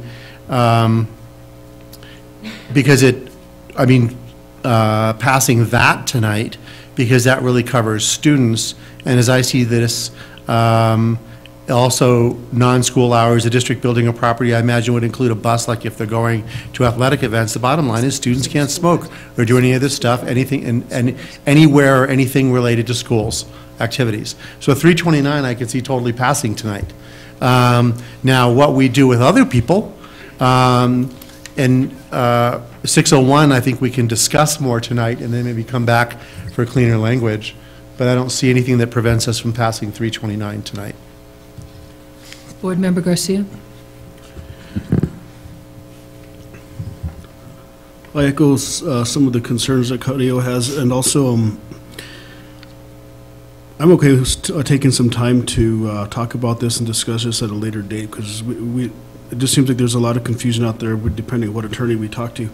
Also, some of the questions I have, if somebody goes out there on a Saturday to a baseball game, you have an adult, this is actually for 601, or even 329, somebody goes out there and they have possession of e-cigarette, who's going to detain them? Do we detain them? Does the security department detain them? Do we have to call police to detain this adult because he's there with his vape in his vehicle? Those are just a lot of questions that I personally have as to how are we going to handle this?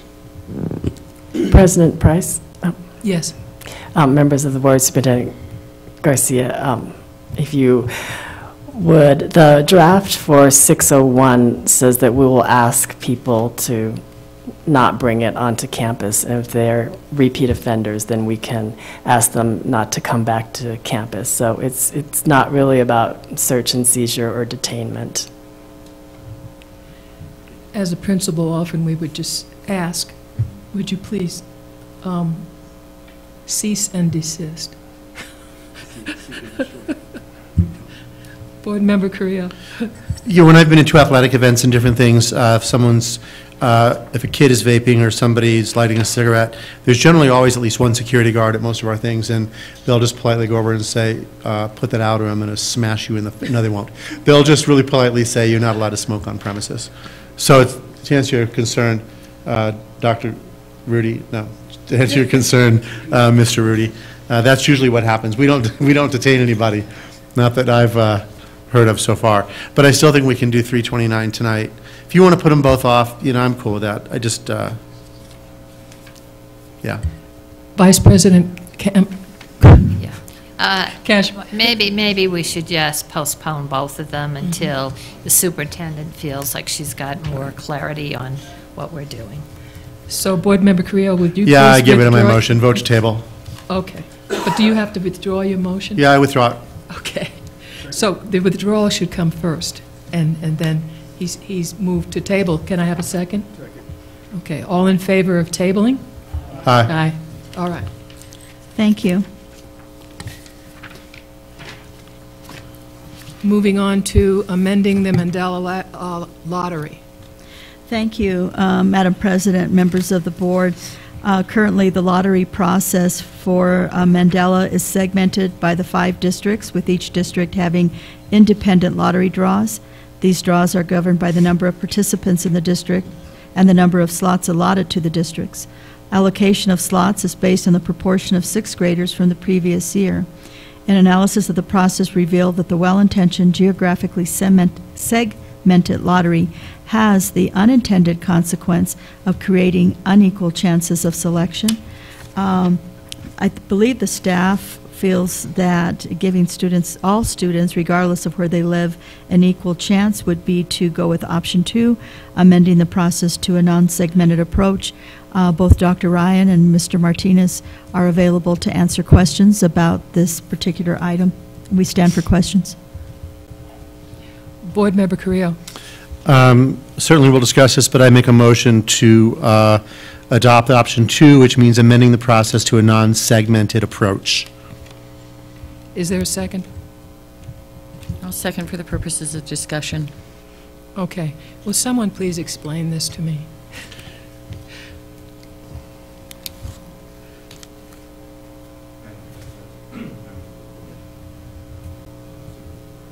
Is your mic on?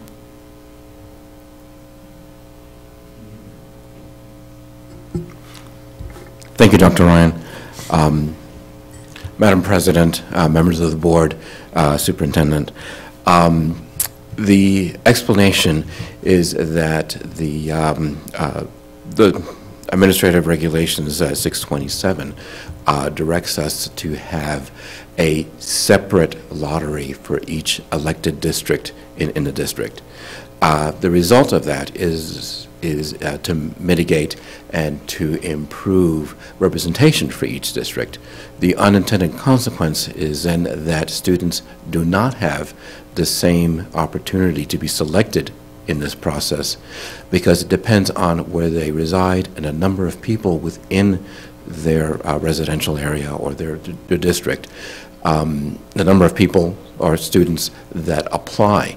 So an area that has a lot of students applying, those individual students have a lesser chance of being selected as opposed to where another district where there isn't.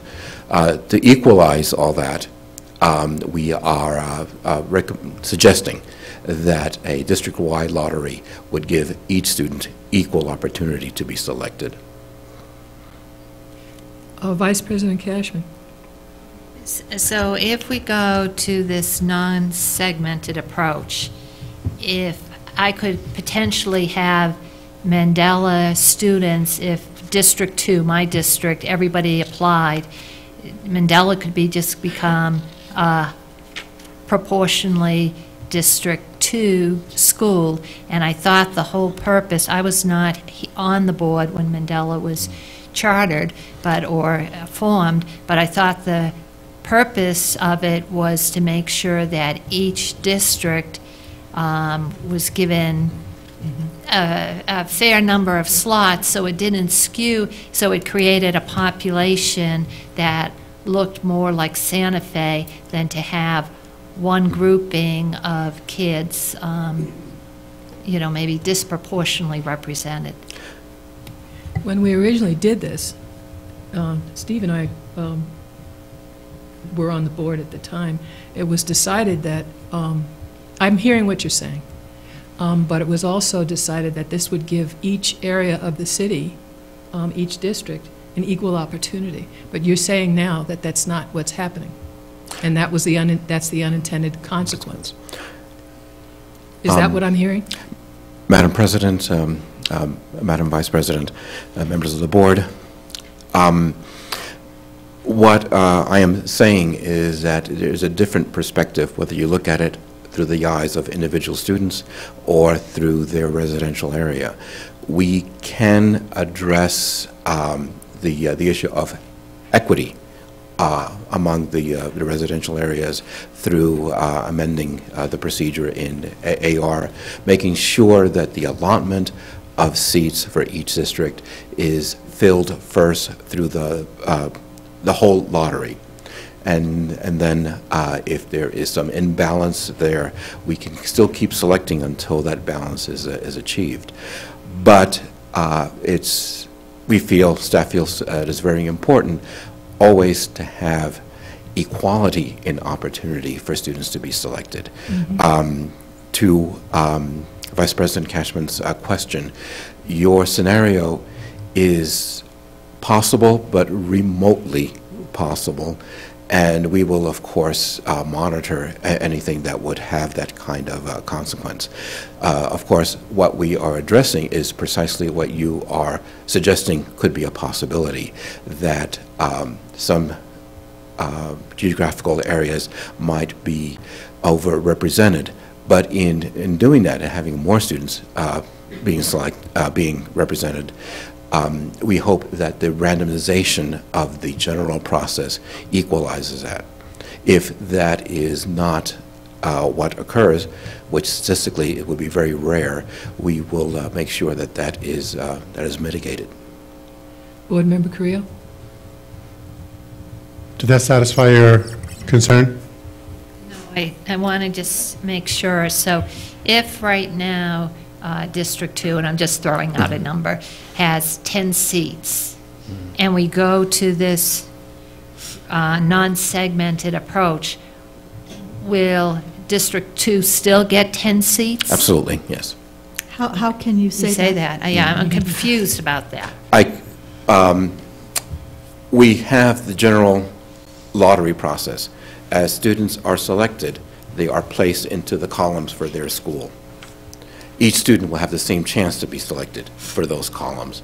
Once a column is filled for District 1, 2, and 3, we keep the lottery process going until all the regions are satisfied. But in that process, we make sure that every student has the same chance to be selected. So then, so then what you're saying is the process still, the students are still selected by their district, but you're only doing one lottery instead of 5 lotteries. Precisely. They're not selected by their district. They are allotted, they're matched up to the allocation to their district. So if for example, your district has 10 seats, and the lottery process in the beginning only selects 8, we will make sure that the lottery continues until your 10 seats are filled. So there could be 2 from not from the district. Yeah, does that need to?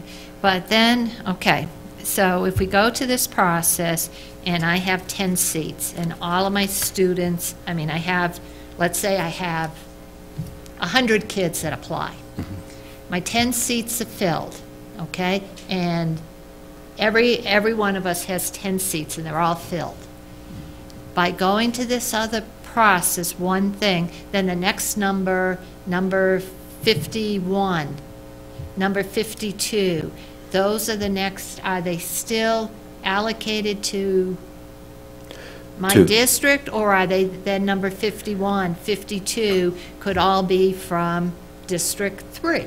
Then if there's still room in District 3, we will put those in District 3. If District 3 is filled, we will continue the selection process until we get all the district's seats filled. So if a student, the concern here is that if a student is selected after their region is filled, they will not get a seat until all the others are filled, and then they go on a waiting list. But then they would go on the waiting list, okay? And let's say somebody from District 2 drops out. But the next person on the waiting list, individual number 51, happens to be from District 3. They would take District 2 slot? Or would you go down until you found, so it could be instead of number 51, you might have to jump to number 85 to fill one of my slots? To draw your, yeah, we'll continue the draws until your district is filled. Board Member Carrillo? Okay, all of that sounds way more complicated than I was led to believe this was. And that's not to disparage what you're saying in any way. In board review, when we discussed this, continue the current process or amend the process for a non-segmented approach. I understood non-segmented approach to be really this simple, okay? Let's say there's 50 seats in 7th grade. We have a lottery, just like we would for any other school, any Amy Beal, there's 50 seats for kinder. All those people, you know, that are lotterying in can get those 50 extra seats. Doesn't matter what district you're in. It's a lottery, it's district-wide, has nothing to do with your seat or my seat in District 1. What this would do is, I understood non-segmented approach equalizes the opportunity, because let's say in District 4, you know, there's only 8 people or there's going to be more than that. Let's say there's 25 people that are going into the lottery for Mandela, okay? But there's, 160 people from District 1 going into the lottery for Mandela. Well, that means that all these people in District 4 have a much greater chance of going to Mandela than each kid in District 1, and that makes it unequal. So my understanding of why we're doing this is to make it, give every child, seats for meets, every child has the same opportunity as every other entering the lottery. And then to address, it wasn't a concern really, but we had this idea, and I think it was the right idea at the time, President Price, and that was to have the same number of kids so that maybe the school could be more representational. And what we have found is that didn't work. It was really a great idea that we wanted to do that, but it didn't work. And it really was unfair to kids from districts where they're putting in a much greater number of lottery tickets. A lottery, by its very nature and definition, is I have the same chance as you do to win Powerball. 200 million to 1. Whether I buy 10 tickets, why? Because you don't buy any tickets. So I need to move it. You're telling me I need to move in a trailer park in West Virginia, and then my chances are greater? We're okay. New York City.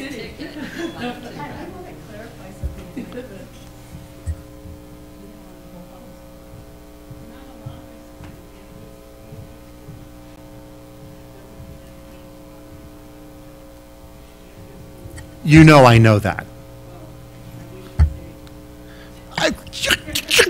Because you leave the meeting and you're like, what, not watching TV or something. Don't yell. I just want to clarify something, and perhaps, something got lost in translation and board review. As I recall, and what we were talking about was that the segmented lottery had an unintended consequence, and it kind of goes back to, it could be any part of town. If any part of town, be it east side, south side, north side, has a student who lives in a certain part of town does not have equal access, then it gave an unfair advantage. My understanding that through randomization, we should not have an issue with an overrepresentation from any part. Just like, it's just a true lottery. And part of why that makes sense to me is that I remember when I was working on charter school legislation, I thought that it would be fair to have segmented lotteries. The federal government wouldn't allow it. And I think that's probably why, because depending on how many applicants you have in a particular part of town, that part of town, those individual kids have less of a chance than kids in other parts of town. And whether it's an east side, south side, north side, whatever, all children should have an equal opportunity. So everybody's name goes into the lottery.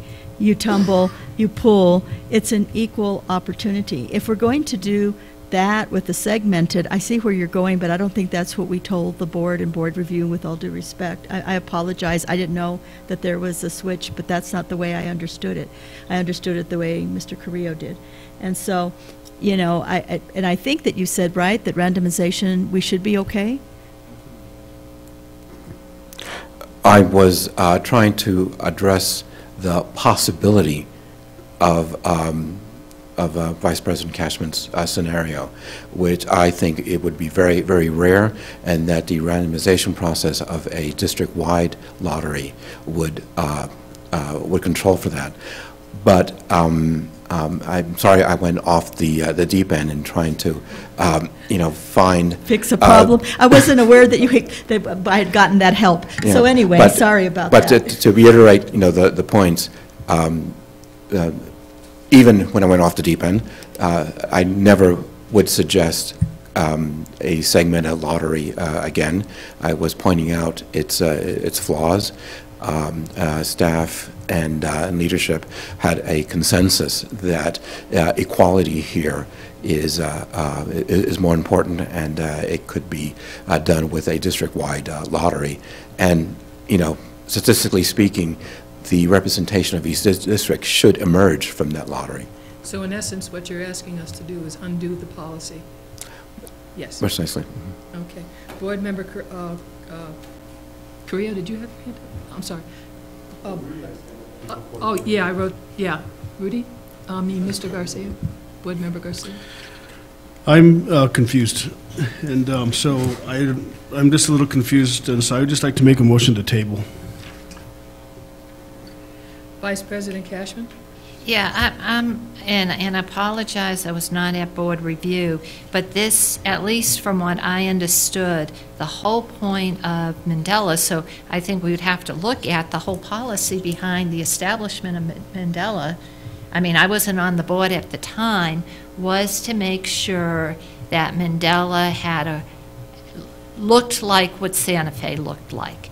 Kids from every district, and so now if we're going in, I just need to really understand what this is doing, because the whole point of Mandela was to make sure that you were going to interact with kids from all over Santa Fe and have a different perspective. And now it sounds to me like you could have it heavily weighted to, and it may not happen that way, but it sounds to me more like what I'm used to from back east, where there are some schools that are heavily weighted to, they may be open to everybody, but the reality is they're not. Board Member Carrillo? So when the discussions pre-Mandela were happening, there were even discussions around having a test in school, like they have in the East, like Boston, right, Boston Latin and Philadelphia Central, and they are open to everyone of these schools, and they are public schools, and you have to test in. I mean, the Los Angeles School for the Arts, you have to audition in, and it's open to everyone. That's not what this is at all. And the idea was never around making sure that Santa Fe kids interact from kids with another part of the city. No, that would have been something that may have happened. The idea was to have an IB magnet school. That was always the idea. And so what this does, and to address your concern and why I am absolutely vehemently against tabling, is first, to address Maureen's concern, this makes it more equal. A lottery, when I do and I do them all, every time I go to a game and they're selling the 50-50 raffle, okay, I always buy at least $10 worth, because it's always going to the school or athletics, right? And man, like last Capital game, when Capital played Santa Fe, everyone's throwing in 20s. I mean, it was fantastic. The pot was huge. But I have just as much a chance of winning the 50-50 as anybody else. And honestly, this is no different. You're putting in for a lottery to get into the school. One person, no matter where they live in Santa Fe, has just as high or lower of a chance of getting in. May I add something to that point that I think is really important? And then I want to do the tabling piece. Is that we would never say, you have a better chance depending on where you live. And this is what the segmented lottery is doing, is depending on where you live, you have a greater chance of getting in or a lesser chance of getting in. Can you give us an example? Sure. One particular district, we had it it might be in the board packet still. If you look at the page following, if you look at this, oh, yes. Depending in which neighborhood you live in, you have a better chance or a lesser chance of getting in. That's not fair either. You could put, if you could say, well, it's this community. Well, you can't do that. Based on whatever part of town you live, every kid should have the same opportunity. And so I believe that what you had originally said, Mr. Martinez, and you can clarify that a true lottery that gives every student, regardless of where you live in town, the same equal chance of getting in is what public schools are supposed to be about, right? That everybody has a chance. But the randomization should take care of what Ms. Cashman is saying, that you could wind up with one community that wasn't represented. But right now, based on the number of applications, some students have a lesser chance of getting in. Secretary? Secretary? Oh, okay. On the tabling thing, the reason we can't table is because it's January 23rd, and the lottery ends the end of the month.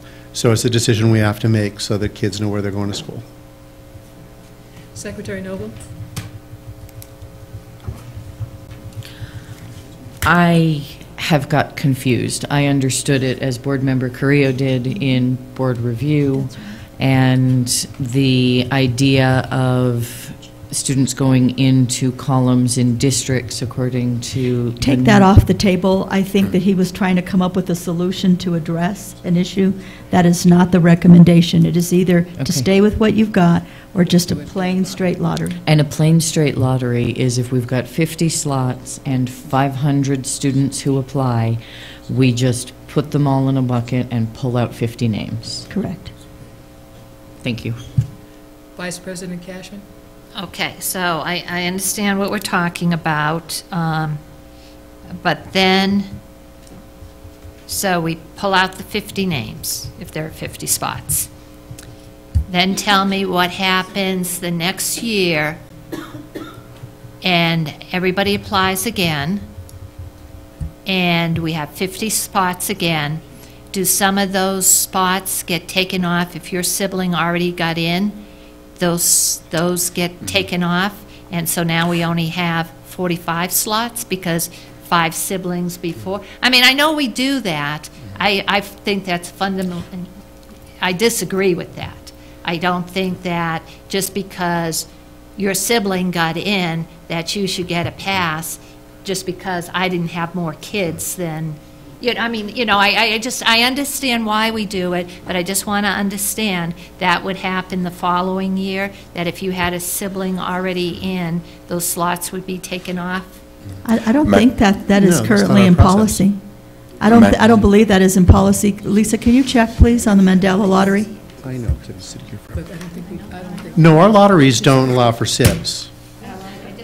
Because I do know that They're happens way at out down on ATC. So I just want to make sure I understand, because I do know that happens at ATC. And I know that for a fact. Okay, that's fine. I have So I staff, just I wanna have make staff sure. checking, but I don't believe that the Mandela lottery has that option. But would you look at the policy, please, or the AR? Yeah. So to answer more... And I'm sorry. you made a motion, someone made a motion to table, but there was no second.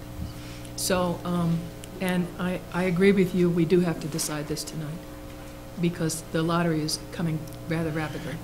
It's kind of like shutting down the Senate. Board Member Garcia. Steve, Member Carrillo was explaining to you why we're hearing this 3 weeks before this lottery is happening. Can you explain that to the general public, why we're hearing this 3 weeks before this, why it has to be decided He was tonight? concerned about why, and that's a very great question. As I understand it, from having met with staff and with Dr. Garcia, there were challenges that we had at Mandela that needed to be addressed and rectified, this being one of them. So it wasn't even really brought to the district as being kind of, a challenge for us in terms of equality. And so when that became an issue, and it was made aware to the district, and I have been keeping on top of this school, and Dr. Garcia and I have been meeting, that's when it became very evident that we needed to make this change in the lottery process for Mandela. And We that's looked at why the it's data. We looked at the January. data. I really hadn't looked at the data of the, what was happening with it. We actually looked at the data and found that, wow, there's certain communities that don't have the same chance of getting in as everybody else. That the well-intentioned segmented lottery had an unintended consequence. That depending on where you live, you don't have the same chance. You have a better chance if you live in a different community. And the issue is you can substitute, you can't have, I guess you can do what you choose to, but it doesn't really fit the spirit of how every child should have equal opportunity regardless of where you live. One of the things that we had, we were thinking about at the time, and you can rectify my thinking, was we wanted to make sure that one side of town didn't dominate in the lottery. So if one district had a lot of people, we wanted to make sure that it was spread out among the entire city, and we thought at the time that the best way to do that was to do it by district, so that we knew that we hoped that it would be fair, and you're saying it's not. But it's sort of like the way lottery works and probabilities. Like if I buy 10 tickets, I don't have a greater chance of winning the lottery, right? It's one draw. And so the randomization process of what Mr. Martinez explained earlier, or in board review, is that it should fall out, in a true lottery. Everybody just goes in and they tumble. Right now, if you live in particular districts, you don't have equal access. So it's about, whether you want equal access or you're looking at it from a different perspective of equity. Vice President Cashman. Okay, so I thank Board Secretary Noble. We do weigh it differently if you have a sibling. If you look at page 4 of this regulation under weighting criteria, somebody, okay. Page 4? Page 4. Okay. Page 4 of 5, weighting, and it's after paragraph D, weighting criteria. And so we're giving weight if a sibling is already in there, so it is not equal. I mean, I don't mind equal access, but now you've given somebody, you're lucky enough to get in the first time, and then you have siblings, and they get in, so those take less slots available. So we are giving preference. And so, this is your policy. Yeah. Well, the AR was developed by, I guess, district staff back in, when was the last time it was amended? For 2015. 2015.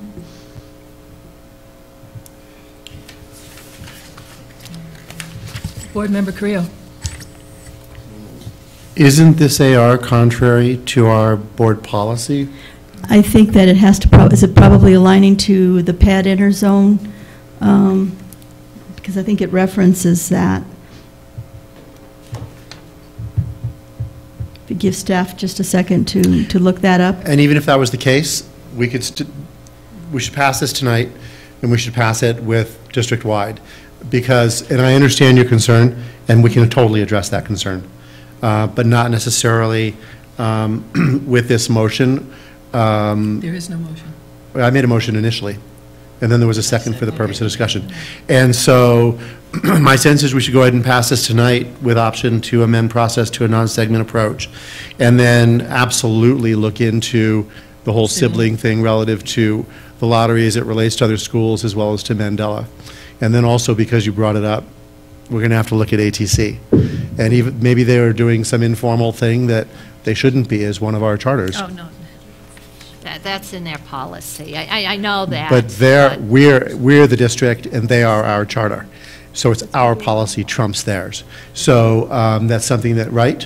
That's something that needs to be looked at. The priorities for PAD, it's based on state law in terms of the priorities for transfers. I don't know if it covers lottery. Do you know that, Lisa? But that wouldn't preclude us from It wouldn't preclude you from changing this portion of it tonight. The factors for transfers, Board President Price, members of the board, and Superintendent Garcia do not apply to the lottery process. The lottery process is separate from state statute standards. Well, is it possible for us to remove this, amend it, and then vote on it? To remove what part, Ms. Price? About the siblings? I don't know. That's what we need to check about. I don't know if we can. I don't know if that applies to a lottery for a magnet school. I know that we are governed by those priorities for interzone transfers. I don't know if it applies to a lottery, but Mr. Carrillo is correct in that they can move forward whichever way you vote on the lottery itself, and then we can do research, and for the next, well, this is an AR, so then we could do it administratively. Because it's an AR, yeah. All right, there's been a motion and a second to amend the Mandela lottery. Is there any more discussion? Board Member Carrillo? I just want to make sure that Maureen's comfortable. Because I'd like this to be something that we all do together, and if there's because if there's a burning concern, this is what I was talking about earlier, why I like our board and I don't like the roundhouse, because we can actually discuss things and say, I can say, Board Member, or Vice President Cashman, have your concerns been met? Or, or do you still have an outline concern that needs to be answered? And then, because I think it's always great when we're able to have unanimity. So I don't know if there's concern with the others, but I'm just. Yeah, and I guess we can vote on it, but I will be voting no. But we can vote on it. But then I would ask why. Because I need to go back and look at, and I'll have to go back and research and look at how Mandela was authorized by your board. But from what I understood, it was to make sure that Mandela looked like what Santa Fe looked like.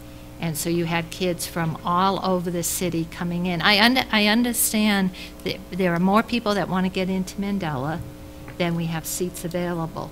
But I am also concerned that Mandela could get heavy representation from one segment of the district or of the entire school district, and I'm not sure that's in the best interest of the principles behind Mandela.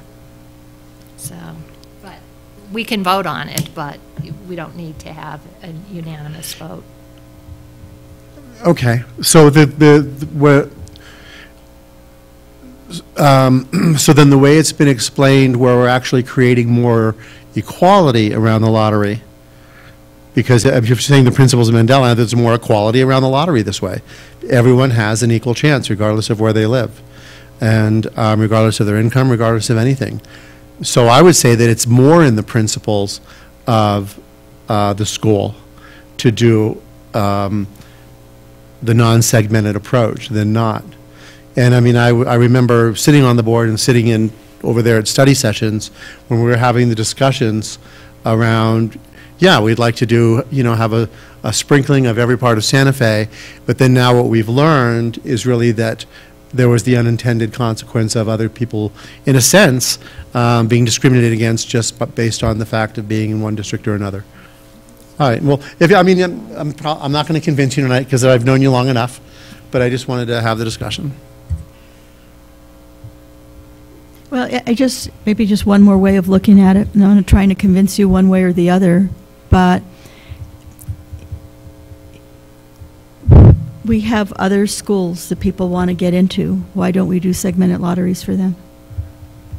Because, as I said when this came up and I voted against Mandela, it's a very elitist education, and that has been the International Baccalaureate, and saying it isn't is not indeed a fact. It is an elitist education.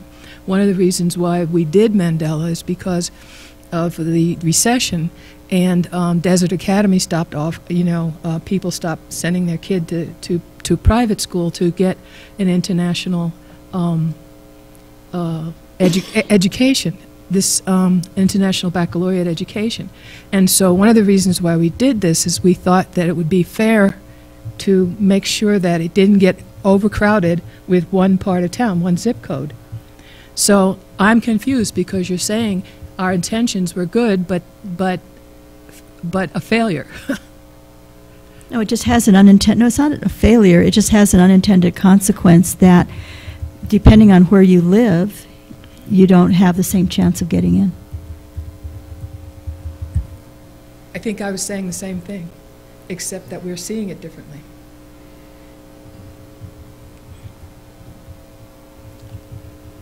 Is there any more discussion? Let's do this with a roll call then. Board Member Carrillo. Yes. Board Member Garcia.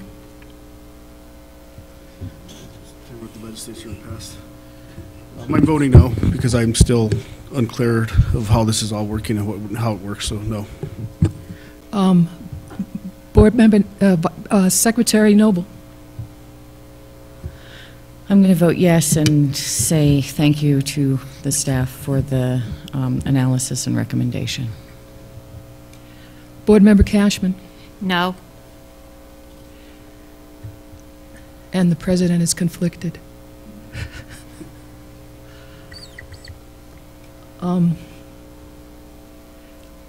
Board President votes yes.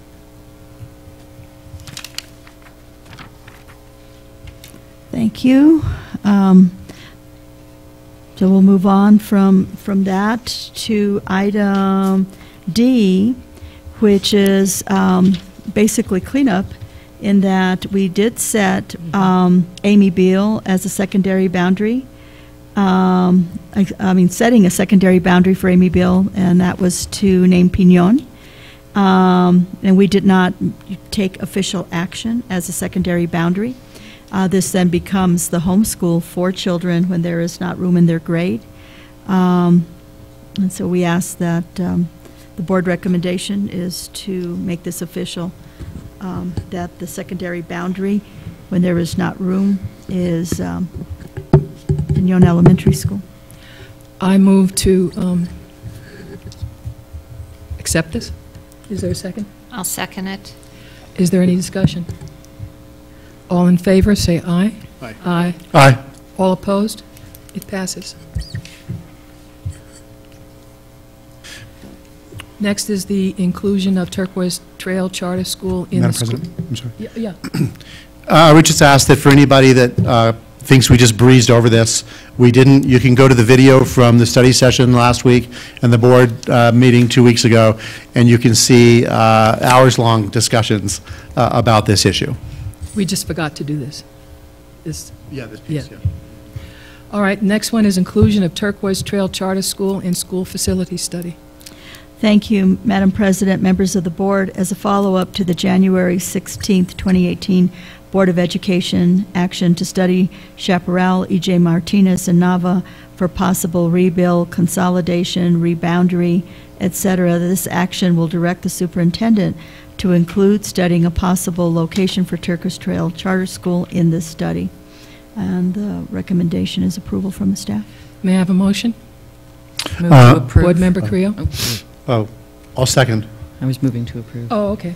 Secretary Noble moved and Board Member Creel seconded. Vice President Oh, it's just my liege, Carrillo. What? I'm sorry, what? Cashman. What I would like to see, in addition to this, is that we make sure that we find out how many students would, at Turquoise Trail currently, actually would live in that Turquoise Trail zone if we rezone, so we have some real rezoning data as far as where the kids at Turquoise Trail Charter School actually live throughout Santa Fe. I would like to see that in the study so we know what that might do to our population. And I'm happy to include that in the motion. Okay. Agreeable. It's been a friendly amendment. I have a question. Yes. So if we're actually going to study Chaparral, Rodeo Road, St. Francis area, E.J. Martinez Hospital, St. Francis area, Nava, Rodeo Road, Siringo area, and we're also going to throw Turquoise Trail into this mix, what about all the schools that are in between that? So we're going to have a bus possibly coming from Turquoise Trail, going passing Amy Beal, passing Pinon, passing all these schools to go to a possible rebuild, consolidation, and reboundary of the three schools that are on that side. I'm definitely for including Turquoise Trail in the study. It's needed, but I just think we should actually look at the larger study for Amy Beal as well as Pinon. That's in. I believe all of that was included in that, Ms. Yonda Wagner. Do you want to clarify, please? I think in the study session that was the intent, was looking at all of those pieces. Transportation, the whole 9 yards, whether we'd reboundary based on what the demographers provided us. Go ahead. Board President Price, Board Member Garcia, Superintendent Garcia. The way that the motion read, it was to study those three schools, Nava, EJ, and Chaparral, for rebuilding or renovating, but to study associated boundary changes. So that would include enrollment at any or all adjacent schools. And if we're including Turquoise Trail in the study, then we're essentially stretching ourselves all the way through the center and southwest part of town. So everything will be studied in relationship to the boundaries, and any consolidation, closure, rebuild, reassignment of schools would be studied in relationship to that. I think there'll be relatively few schools untouched in the study. Board Member Creel?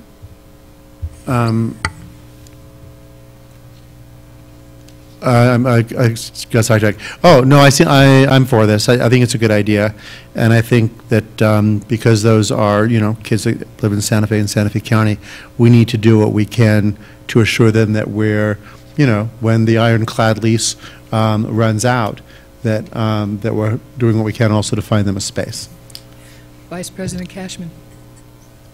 And I would say to Board Member Garcia, at least what I envision that we would get back from this study is there probably will be some significant boundary changes. So boundaries could expand. So the Wood Gormley boundary could be not what it is right now. It could be much more encompassing.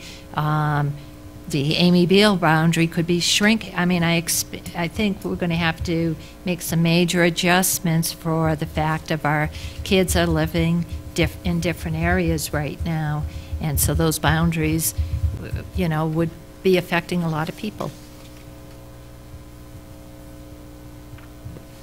Mr. President. Yes. I definitely agree, and I just definitely hope that this study actually puts us in the direction where we need to go for the entire redistricting of this community with all the additional build-out that's happening on the south side. So I hope this is our first step, our first phase to take us to that redistricting boundary. Thank you. Any other discussion? All in favor? Aye. Aye. Any opposed? Passes.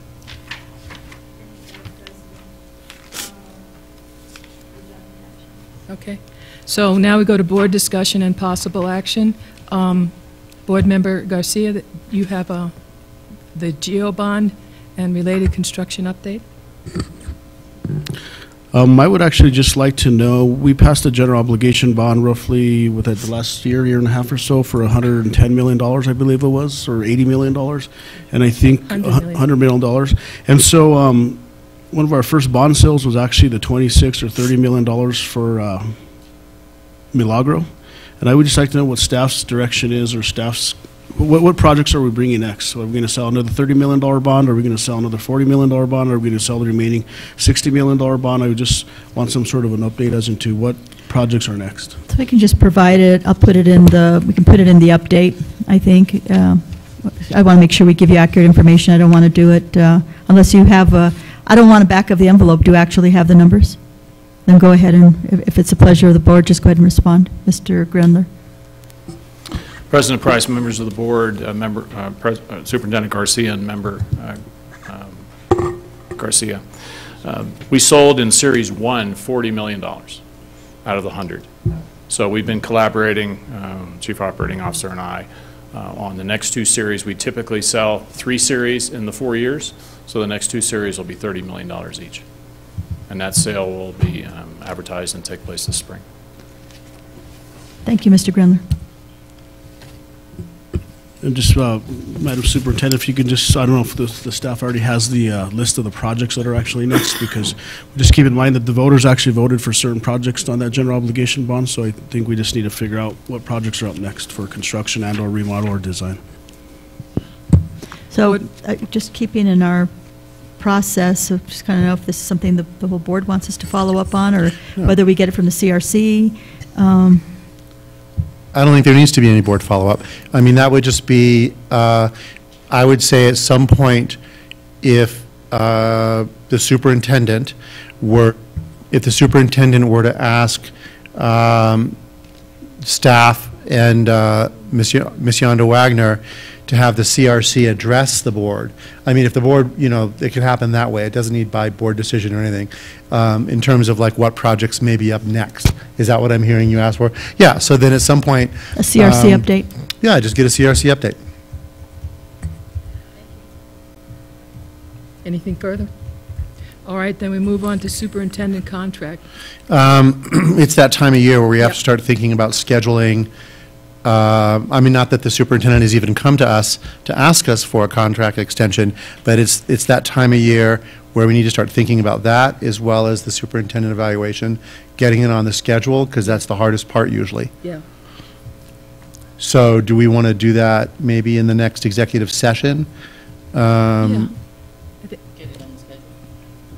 Yeah, we can talk about these items in executive session because they relate Yeah. to personnel. Everybody bring your calendars. Does that sound cool?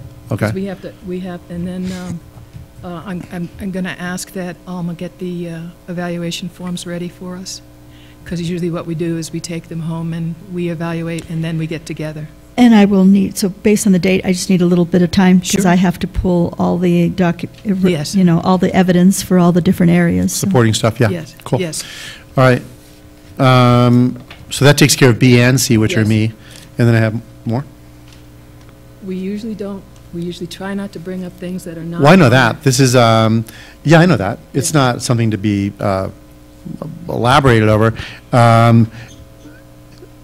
We did have someone, the person that came to public forum, and my only concern I wrote down was, I'm not, just if Dr. Garcia could look into what his expectation is in being on the agenda. I'm not sure he understands how these things work. Not just our body, but like the city or the county or just public bodies of this nature. I am concerned that he said nobody got back to him, because that's not like us. Okay, so there was that. The other thing is, if you could just look into, and I told a constituent that I'd bring this up, handicap parking at Santa Fe High School athletics.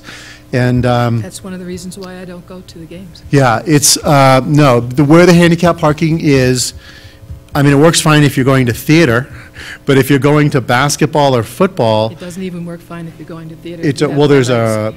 yeah, but there's, just looking into spaces being closer to the gym or the football field, I know that's not within my purview or knowledge base or whatever, but if you could just look into that, that'd be great. And following up on that, there are a lot of things that I can't go to because of the way the schools are constructed. And so I apologize for that, but that's what happens. Okay, anything else? On advanced planning, I have something. Okay, that's So- what I was going to, oh, yeah, that's so- what we're up to. So I Advanced planning. consulted with staff. We do not have anything for a study session at this point unless the board has something. On the 30th, That is correct. is there anyone against canceling the study session for the 30th? And of course, I wrote it in pen instead of pencil. But, Board Member Carrillo. Before we cancel it, and I'm fine canceling it, are there, because there are a lot of things that we bring up regularly, whether it's in board discussion or the retreats or otherwise. Part of the reason that we would like that is that we're working, we have the legislative session going on right now. We're also trying to get as much work as we That's can fine. get done on the strategic plan and the KPIs. So not having a study session, we did look to see, did we have anything that we thought was pressing? I mean, we could make up something to bring, but we didn't Well, I feel know it Rudy was really work. wanted to come next Tuesday, so I was, But anyway, we don't have anything unless there was something that you wanted us to try to prep for. You That's blame- cool. you Blame it on Rudy. so we're getting rid of the, I'm sorry. Vice President Cashman? Is it Yeah, on I'm- this? On study session, just in general. Though, in the future, and I told you we would talk about it privately too, but there has been some concern in the community on where we are math-wise. And so in the future, I think that might be a good study session because, I hear from people that are just as concerned about reading, but they're equally concerned about math. And so, again, going back to how are we going to get our kids proficient? And, just something in the back, I'll talk in much more detail, but, We share the same concern, and various things have come to light that we would like to continue the discussion on math. I just don't want to throw and move quickly to get that ready for next Tuesday. So, Are we all in agreement that we're going to cancel the study session on the 30th? Yes. Can I? Okay, it's gone. Yeah, I was writing in all these meetings, and it's like we're meeting every week. Okay. Anything else for advanced planning?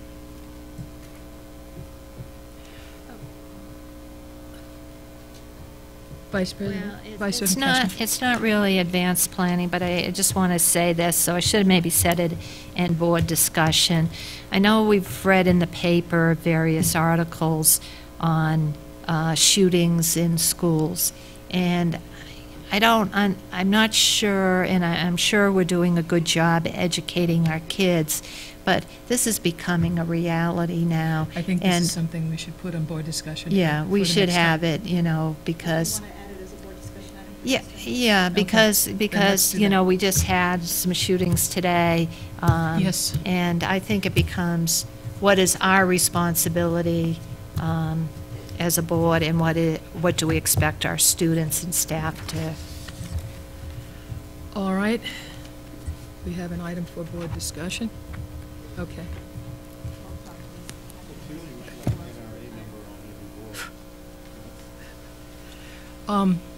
So, I'm going to take the liberty to adjourn this meeting.